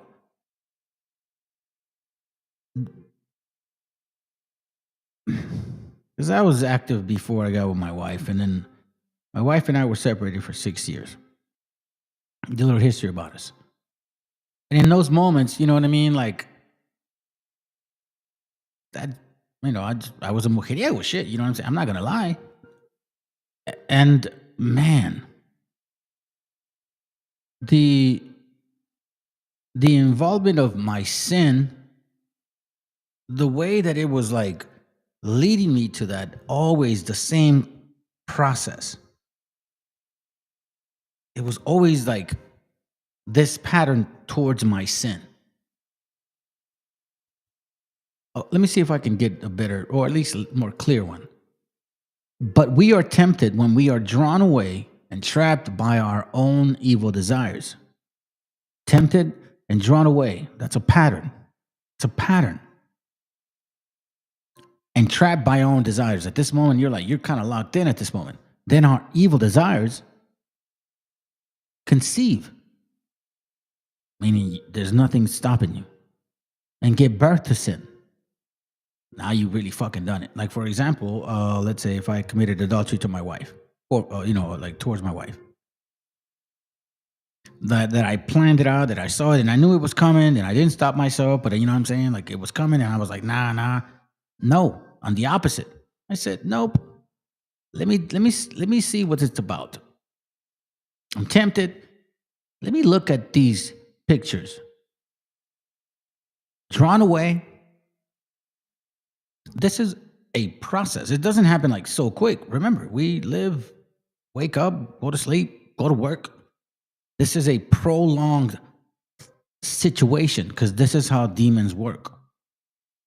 And trapped by our own evil desires. Then our evil desires conceive and give birth to sin. And sin, when it is full grown, give birth to death.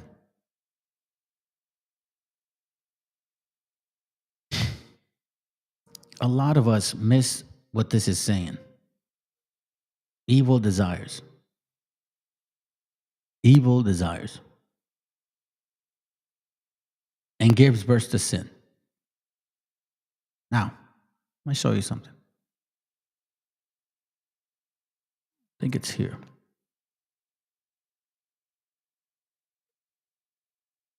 Pay attention to this. Matthew 12:43. When an evil spirit goes out of a person, it travels over dry country, looking for places to rest. If it can't find one, do you understand what we just read? Okay, let's go back.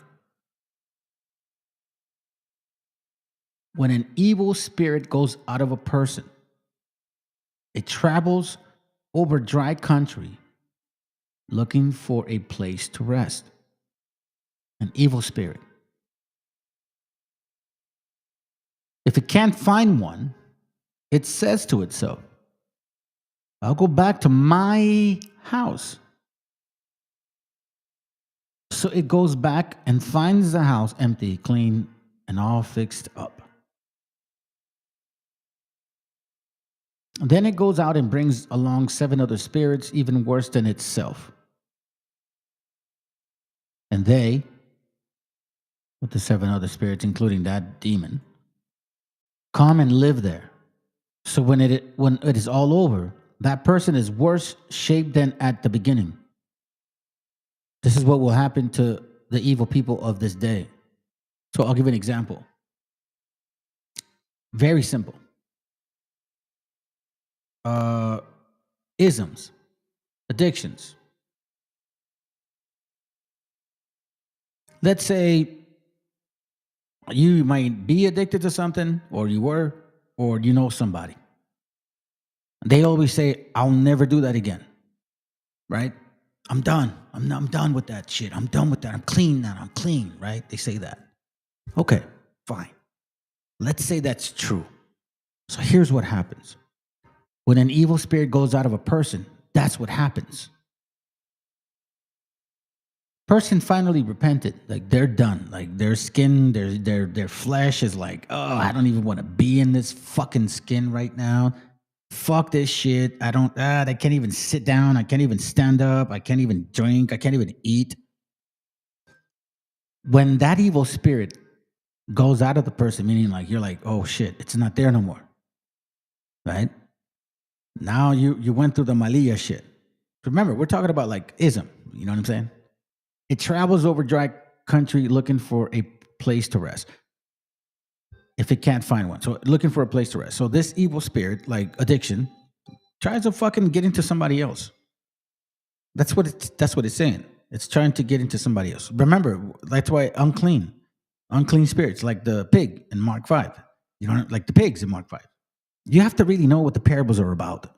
I mean, if you don't understand it, then well, maybe that's a problem.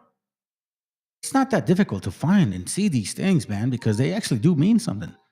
When an evil spirit goes out of a person, remember, you repented, that moment where you're like, oh man, I'm not doing this again.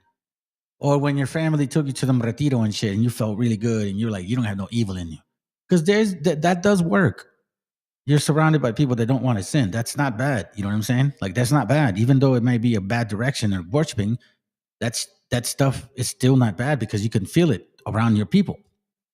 So that evil spirit leaves you. You're good. 2 or 3 weeks. All of a sudden, it travels over dry country looking for a place to rest. Now, it's trying to get into some other people. But you want to know something? You know how it is. Bad habits are hard to break. So this evil spirit is like, it likes your flesh. If it can't find one, it says to itself, I will go back to my house. So that idea of James 1 talking about these things here. We are tempted when we are, James 1:14, but we are tempted when we are drawn away and trapped in our own evil desires, meaning the spirits that use our flesh to get in. The more you sin, the more spirits you deal with. And our evil desires, not necessarily yours, and I'm going to show you how. Conceive and give birth to sin. Now, Paul talked about this the entire time. That's why he's talking about what the Messiah taught him these things. Like, bro, you just don't see it, do you? You don't understand what the hell you're dealing with in your flesh. Matthew 12:43. When an evil spirit goes out of a person, meaning every single one of y'all have that shit. And you want to know which ones are they? Predominantly these right here. 1 Peter 2:1. Rid yourselves then of all evil. No more lying. Y'all are fucking liars. Or hypocrisy. You guys are all hypocritical. Or jealousy. Or insulting language. That is the basics of the demons y'all all have. 1 Peter 2:1. Wherefore, laying aside all malice and all guile and all hypocrisy and envy and evil speaking. This is what you have. Your malice. Son malos güeyes. You guys have malice in you, bro. You guys guile? You know what guile means? Here, I'll show you. Lying, hypocrisy. You're like blatantly lying to people in their face. And all evil speaking to your own people, to your own gente. These are the spirits that you mainly deal with. Matthew 12, once again, reminds us that this is real shit. When the unclean spirit is gone out of a man, he walketh through dry places, seeking rest, and findeth none. So he gets out, you know what I'm saying? You got sobriety for like 3 weeks, maybe a month. Then that shit comes back to you. Now you got this addiction again. Las ganas de volver a hacer eso que hiciste una vez. Then he saith, I will return into my house, because it's possessive.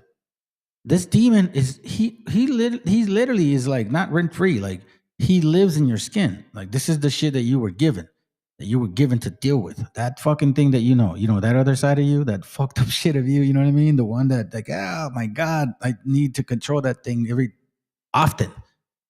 That's the spirit making sure that you control the mind. That's the fire. That's the will at work.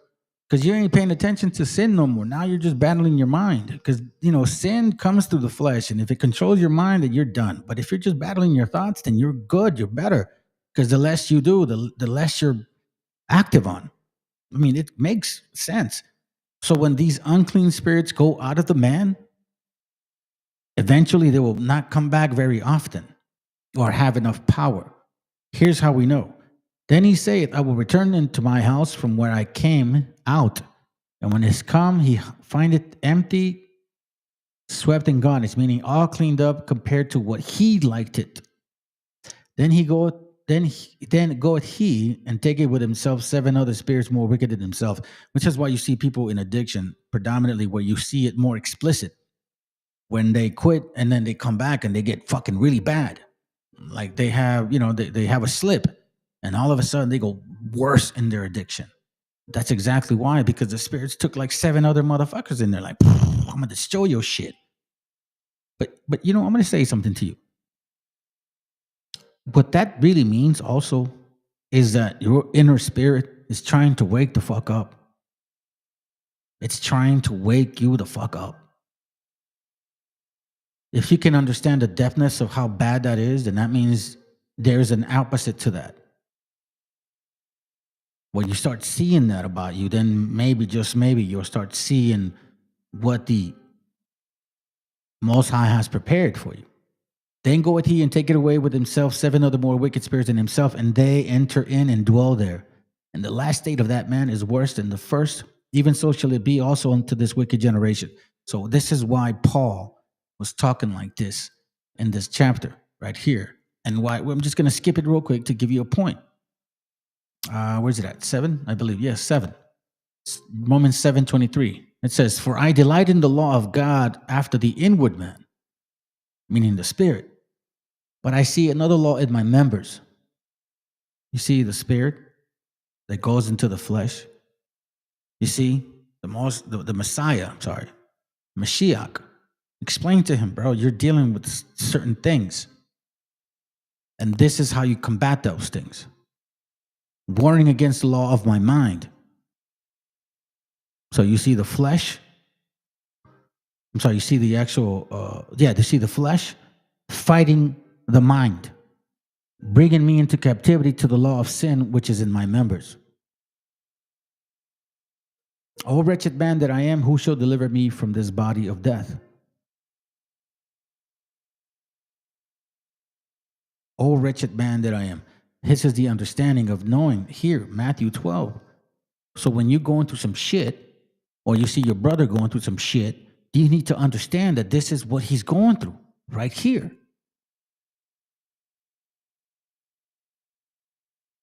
Because this is not a joke.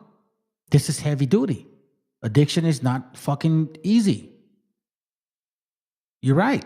Losing people to addiction it's just horrible. Because that's what it is. They have taken over. They take over. I mean, you know what I'm saying?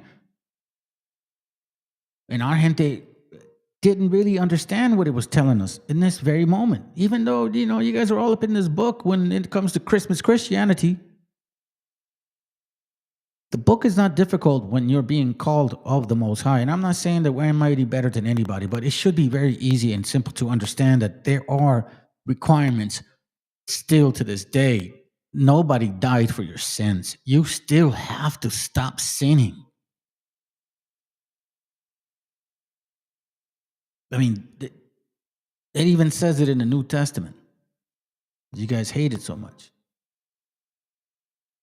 It says here, James 2:17, even so faith, if it had not works, it is dead being alone. So like people say, oh, God loves me, even though you're in sin. No, you got to stop. Like, dude, I had a fucking difficult day today with fucking lusting. Are you kidding? I'm being honest, fam. Oh, man. It was one of those demon days. I'm over here battling with the mind. Like, bro, Yea, a man may say, thou hast faith, and I have works. Show me thy faith without thy works, meaning like, I could act on it and then say, I'm sorry, God, please forgive me. I can do that. But I don't think it's that fucking easy. Yea, a man may say, thou hast faith, and I have works. Show me thy faith without thy works. I will show thee my faith by my works. Meaning, if you say you love somebody, you don't just say it, you actually prove it. You prove it. You show the works. You show the works.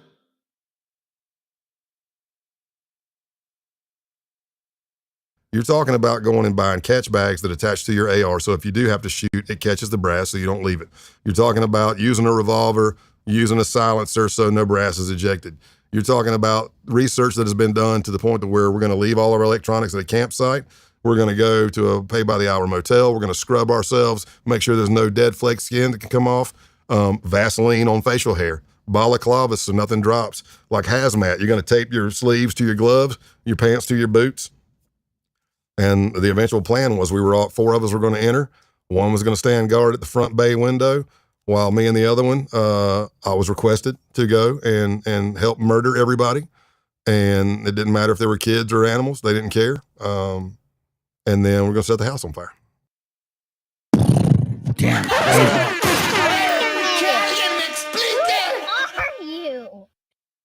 I don't know what you guys want to call those guys, but I'm going to call them this right here. Psalm 64:6 says this: they search out iniquities. They accomplish a diligent search. Both the inward thought of every one of them and the heart is deep, meaning they do research this shit. There are wicked nations that have this ability, don't get me wrong. Very structured, but that doesn't mean they're very smart. They make evil plans and say, we have planned a perfect crime. The human heart, the mind is a mystery. You see this? So don't put it in anybody's opportunity to fucking be evil. You guys seen that movie, Seven? That movie's crazy. That fucking little man and shit was killing people in a very methodical fucking way. And I truly believe that, I mean, especially them, you know what I'm saying? If you look at all the serial killers, who are all of them? They search out iniquities, they accomplish a diligent search.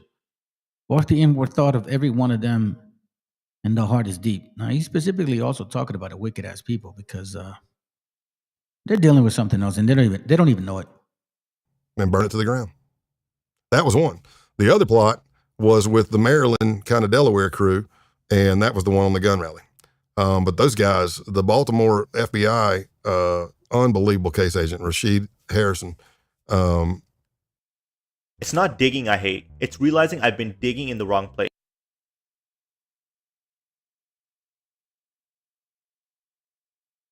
He was working it so hard out of Baltimore and the case team in Seattle and everywhere else. Everybody was busting their tail, but they got a Title III wiretap, and they were watching these two guys in their apartment and listening to the conversations there. Holy cow. Like I thought some of the stuff I heard them say was crazy, like when I was there, but the stuff they were coming up with on their own in an apartment, I was like, dude, I mean, the dude's got a 6.5 Creedmoor with a $6,000 thermal scope. They made a gun, a ghost gun for the Canadian who had absconded here illegally after being found out of being a white supremacist. They actually messed up because when they went to shoot it, they made the ghost gun, but they went to shoot it, it was double firing every time. So they changed that because they were getting stared at. They didn't want to have something illegal. And he had a thermal scope. And I helped them sight him in. But they were talking stuff like take out a cop at night, you know, because if you take out a cop, well, as soon as he's done with the car stop, whatever pulls up, boom, just pop him right in the head. Hey, you know, this is a good point because these spirits have to go into something. You know what I'm saying? They have to go into something. True, Lamishi, we need to repent for the sins of our ancestors, for ourselves too, not just them. Specifically us more than anything. Ask the Messiah to clean, restored our bloodline. That's for sure. Here is a very interesting story where you see a man and he's got demons. I can relate to a lot of this, unfortunately, because my son has experienced a lot of this crazy shit. But what I'm trying to prove here is this. Mark 5:7, and cried with a loud voice. This is after, they're talking. What have I to do with thee, Mashiach, thou son of the Most High? I adjure thee by God that thou torment me not. For he said unto him, come out of the man, thou unclean spirit. And he asked him, what is thy name? And he answered, saying, my name is Legion, for we are many. So this brother that's really effed up in the mind has demons. We read in Matthew 12 how that works. We read in Romans now in 7:23 how Paul was understanding that.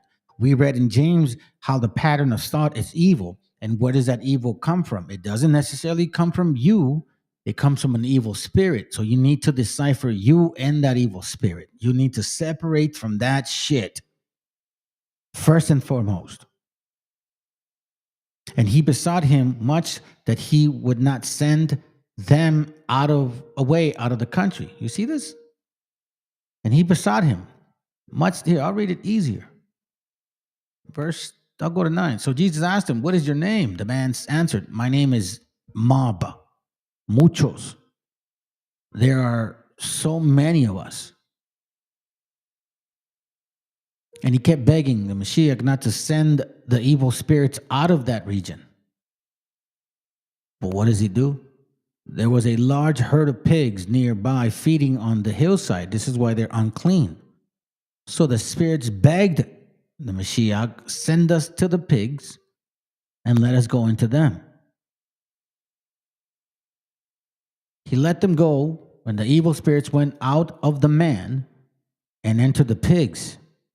The whole herd, about 2,000 pigs in all, rushed down the side of the cliff into the lake and was drowned. Why do you think they did that? Suicide. Suicide. Where do you think they go? To their home.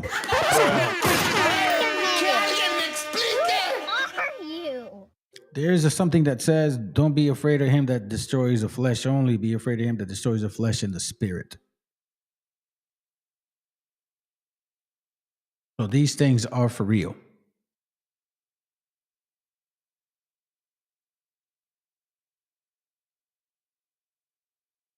They went into the pigs because they're unclean. Do you understand that parable right there?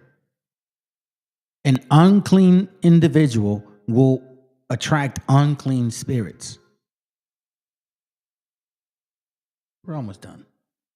You go down there, now you get a bulletproof vest, you get another weapon, you get ammo, whatever things they've got because it was all about building your kit. Everybody's building their kit, man. Some people have got a good kit going, some are just starting. This is the best gear to get. Condor sucks or whatever they want to say, and then you need to get this stuff. I mean, some of these guys were no jobs. Other than maybe a side hustle here and there. I'm talking there's no 9 to 5, right? And they've got several guns, a lot of ammo. They've got plate carriers. They're wearing Cry Precision JPC plate carrier. That's the same thing FBI SWAT wears, same thing HRT wears. I'm like, where did you get the money for that shit, Now they didn't have any like Daniel's Defense weapons or anything, but they had good stuff. And you see all that and all that planning. And then we were able to collect evidence of them doing acts in furtherance of to appease the local solicitors or DA's office and the United States Attorney's office. And we ended up taking it down like the week of the 17th in January of 2021. Is that right? 2020. No, 2020. Sorry, COVID year. COVID was already here. Nobody was calling it COVID yet. It was 2020. Yeah. So 2019, that was only a 7-month case for me, but it was a fast-paced, almost 24/7 case because the more people you identify, the more cases are being opened, and they're being opened all over the United States in different field offices. So once a month, we would get everybody, case teams and everybody on one call. There's over 100 people on the call, you know, and you're dealing with overseas and you're dealing with this. And yeah, they ended up, that was some crazy stuff with that group. But we were able to thwart the attack. Damn, dude. Yeah, I'm Watch me make a pitch deck in less than 60 seconds. The craziness about that shit. Do you understand the craziness about that? Man. Anyhow, all right, so I think we're all set. I'm going to call it a night because it's about to be 11:30 on my time. Let me play some stuff real quick and I'll call it a night. All right, fam. Hope it was, edifying, or at least, providing you with information and some scriptures to connect with the history of what we're going through here. And write down those books that I shared. Those books are important. Seriously, like, don't just go by what I shared. Grab the book and read it. Like, read the whole thing. You'll see some other stuff. You know what I mean? We all have different minds. We're going to see different things. Anyways. All right, fam, let's finish it up. Have a good night. I don't think this has a sound, by the way. Oh, it does. No, it doesn't. It does not. So, I played this the other day. Oh, man, I wish I would have put some music with it. If you can read the messages, you didn't hate us in the cold, rainy days. You didn't hate us when we worked with the pandemic and many farmers workers didn't make it. You didn't hate us when you found, here, let me go back. Let me go back. I'll read it. Hold on. You didn't hate us when you realized we were the reason there's food in your grocery stores.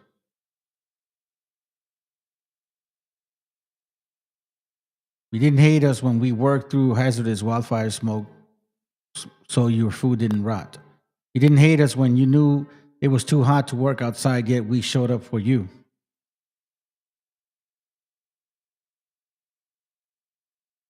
You didn't hate us the cold and rainy days you needed to eat.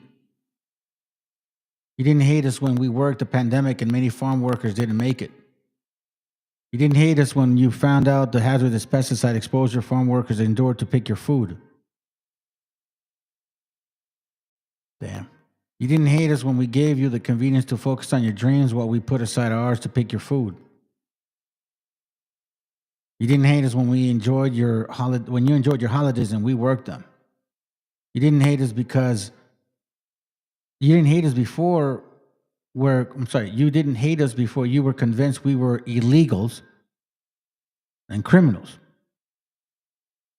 I showed you guys books that this is historical.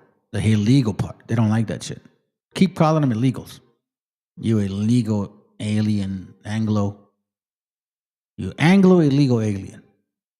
You didn't hate us before you were convinced we were illegals and criminals when we were actually the indigenous caretakers of the land, begging to be heard so that we can save this planet we all call home. You guys read this? You didn't hate us before you were convinced we were illegals and criminals when we are actually the indigenous caretakers of the land, begging to be heard so that we can save this planet we all call home. This is in this guy's podcast. This guy has a lot of subscribers. But as you can see, look at the hate. This isn't love. This is hate. This guy has more than 200 and something subscribers. Look how many people like this shit. So you see how many people actually care about. I mean, remember, family, you know what I'm saying? It's nations, man. At the end of the day, they always think for themselves. That's why you got to focus on your family and your people. Not with the intent to hurt them. Let the Most High handle that shit. Look at this. And this isn't the only job they can do. They actually enjoy this, man. I've met people that enjoy this. That actually enjoy this. Not that they have to do it, that they enjoy it. Remember, Possessive investment in whiteness. I think it's clear now what that actually means. Let me see if I can play this real quick.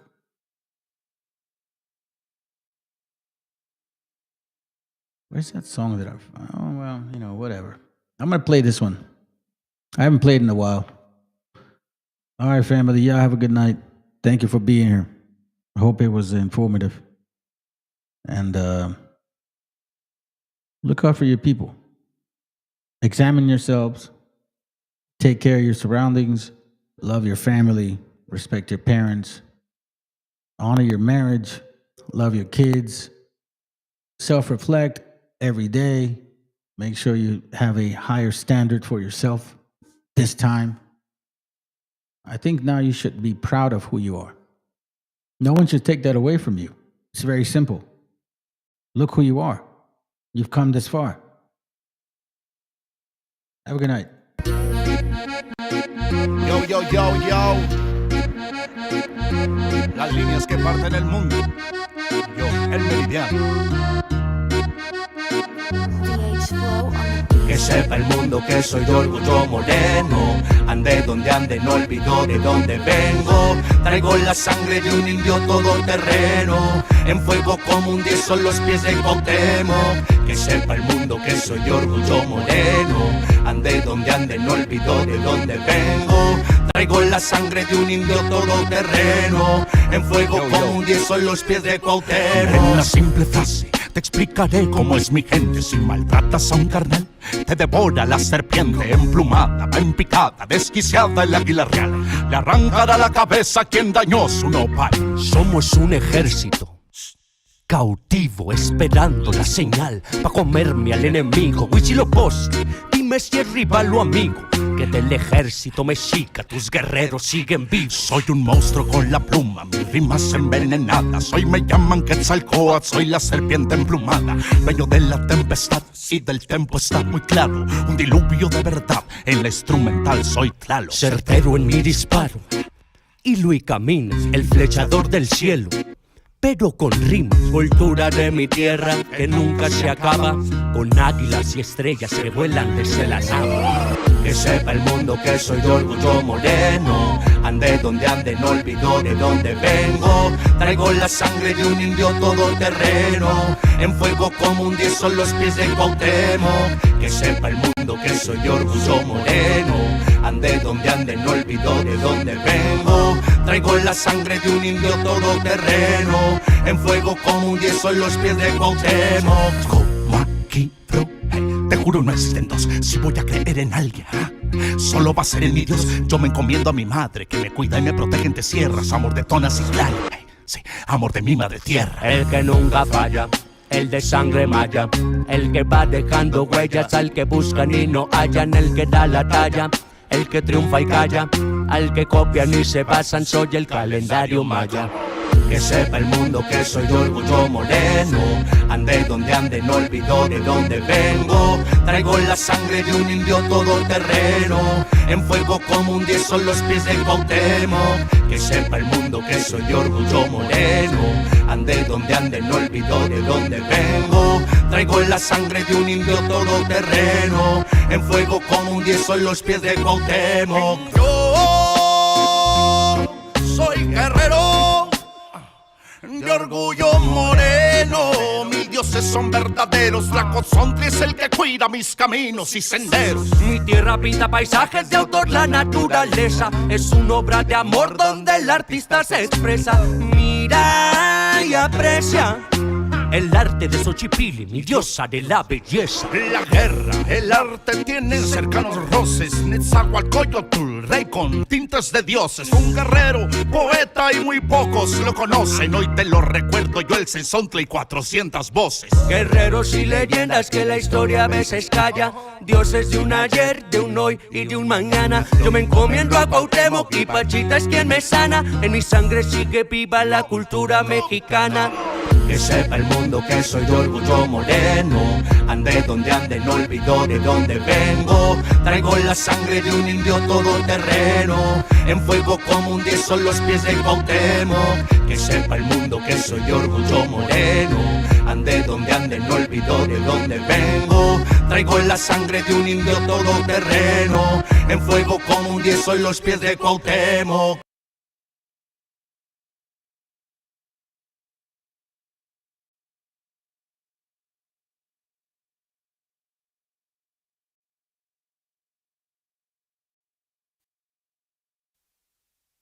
Yeah, man, real bomba clock and I set the volume 8. This is the music from the my niggas.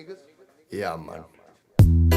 Oh, ribby dim, ribby da. Hey, la la la la la la la la la la la la la. You man a tribute from Black Uhuru Ray. Hey, hey, hey. Broken microphone, mystic lover sound, a dream of soul. Will my head alone, living in Zion, but Babylon. Broken microphone, mystic lover sound, a dream of soul.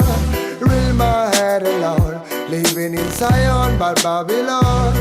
Por soñar soñé que todo cambiaría, por pensar pensé. Luchar a sangre fría sin perder la fe. Viviendo el día a día, más con sentimiento que marcó mi sinfonía. Darle pan al que no puede comer, darle bendición al que sepa renacer. 3000 errores solemos cometer, pero solo un gran hombre lo sabrá reconocer. Y me di cuenta hoy de tantas cosas, algunas crudas, otras bastante hermosas. Solo más sabios, personas poderosas, no aquellos bastardos que destrozan nuestras prosas. Es la perdición, mala situación de manchar tu corazón por tu mala acción.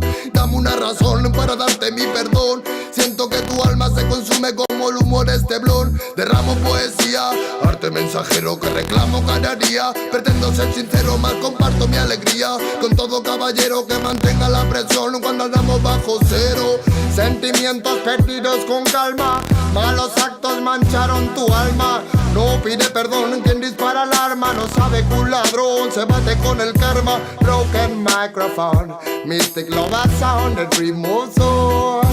Real my head alone, living in Zion, but Babylon. Broken microphone, mystic love sound, a dream of soul. Real my head alone, living in Zion, but Babylon. Wanna ganja respect from Volume 8. My niggas on Volume 8, this is Key on the studio respect. Alright, alright, alright. Bad boy kills, criminal of sound and rich. Money is a gun for me. Respect the nation. Below the time like this. Bad boy kills, criminal of sound and rich. Money is a gun for me. Respect the nation. Below the time like this. Bad boy kills, criminal of sound and rich. Money is a gun for me. Respect the nation. Oh. La la la la la la la la la la la la. When I can just smoking from the studio of the on. And when I can just your nigga on the floor. When I live a sound. Oh them, oh. Bye bye rhythm, bye bye sound in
del país que no se raja, papá.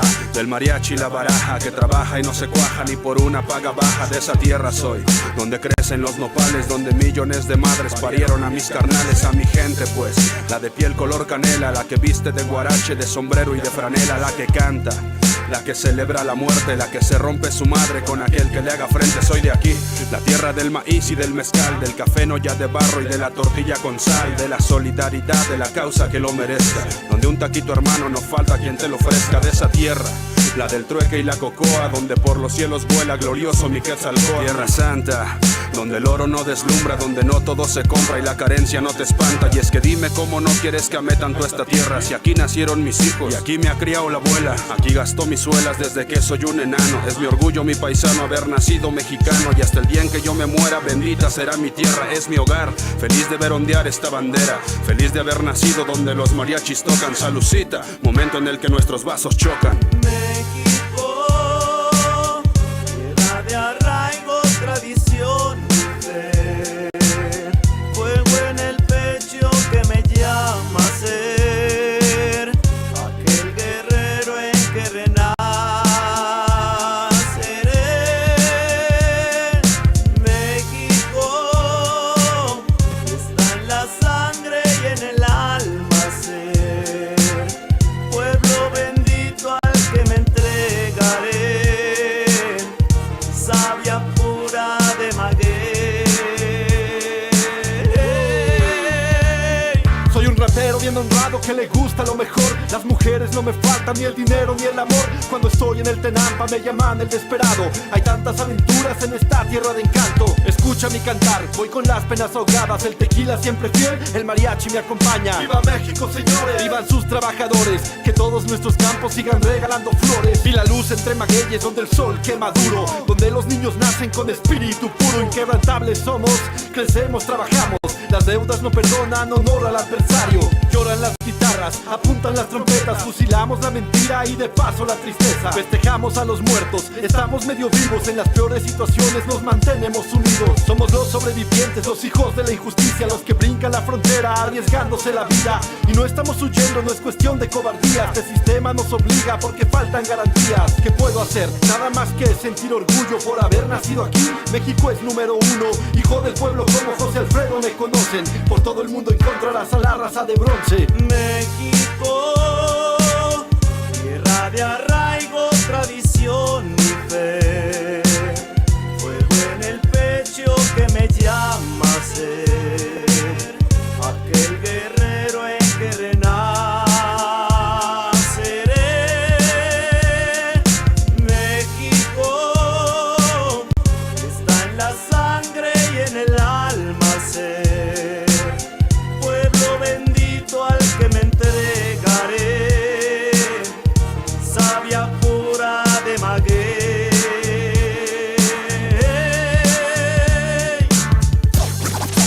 Somos lo que somos, unos mexicanos. Suena México, sí señor. Yo soy mexicano hasta la madre, hijo del cocho.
I got one job, two job, three when I need them.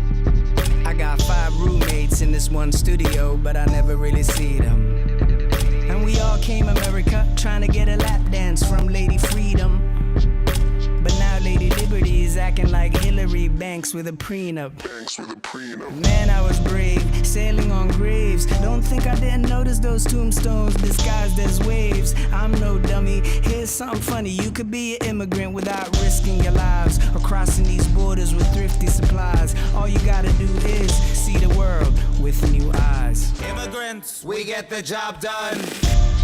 Look how far I come. Look how far I come. Look how far I come. We get the job done. Look how far I come. Look how far I come. Look how far I come. Immigrants, we get the job done. It's a hard line when you're an import, baby boy, it's hard times when you ain't sent for it. Braces feed the belly of the beast with they pitchforks. Rich chores done by the people that get ignored. Ya se armó, ya se despertaron. It's a whole awakening. La alarma ya sonó hace rato. Los que quieren buscan, pero nos apodan como vagos. We're the same ones hustling on every level. Ten los datos. Walk a mile in our shoes. Abróchense los zapatos. I've been scoping y'all dudes. Y'all ain't been working like I do. Why y'all work ya? It hurts ya. You claim I'm stealing jobs, though. Peter Piper claimed he picked them. He just underpaid Pablo. But there ain't a paper trail when you living in the shadows. We America's ghost riders. The credit's only borrowed. It's a matter of time before the checks all come. But immigrants, we get the job done. Look how far I come. Look how far I come. Look how far I come. We get the job done. Look how far I come. Look how far I come. Look how far I come. Immigrants, we get the job. Yeah. it's America's Ghost Riders. The credit's only borrowed. It's America's Ghost Riders. The America's Ghost Riders. The America's Ghost Riders. The credit's only borrowed. America's Ghost Riders. The credit's only borrowed. It's America's Ghost Riders. The credit's only borrowed. It's America's Ghost Riders. The credit's only borrowed. It's immigrants. We get the job done.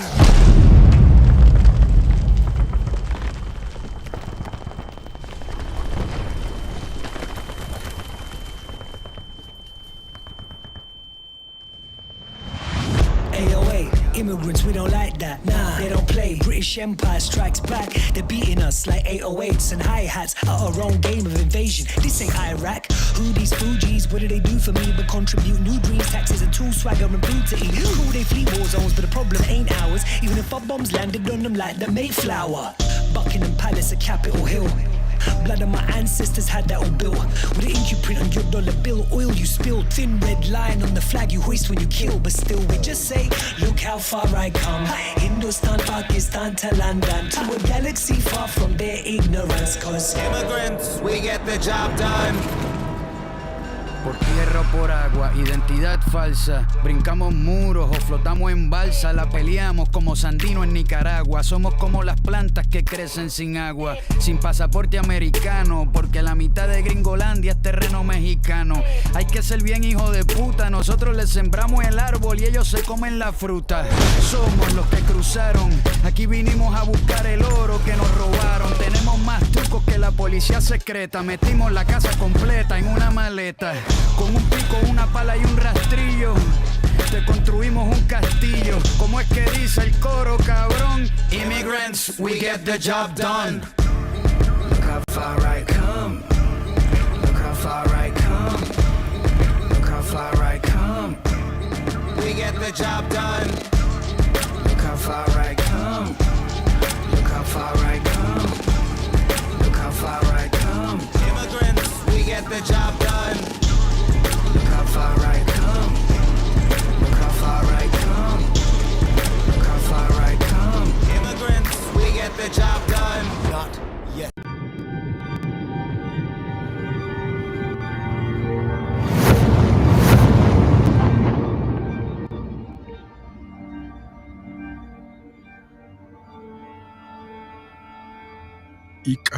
Ical, hijo, abre los ojos.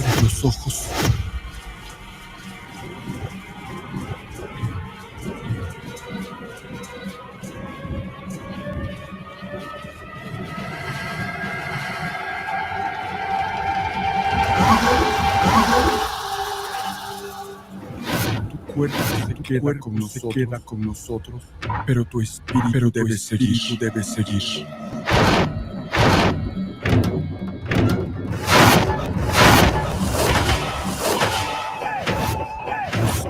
busca la luz.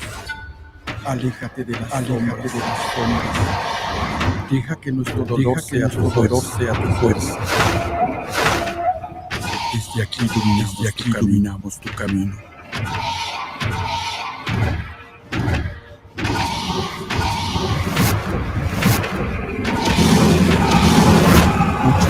Lucha como nosotros esta pena tan grande.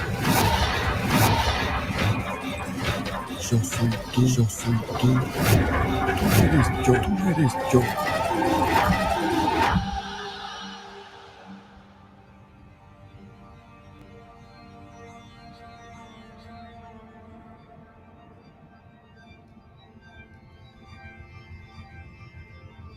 La muerte que hoy nos separa, mañana volverá a unirnos. Eres libre, hijo.